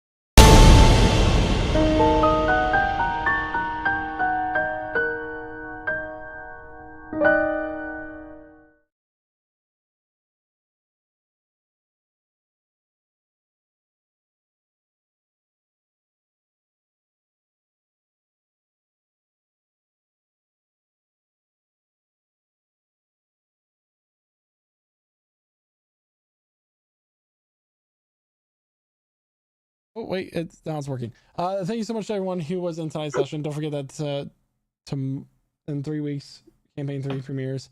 And with that, I have nothing else to say other than bye. Bye. Good. Bye. Selamat jalan. Gute Nacht.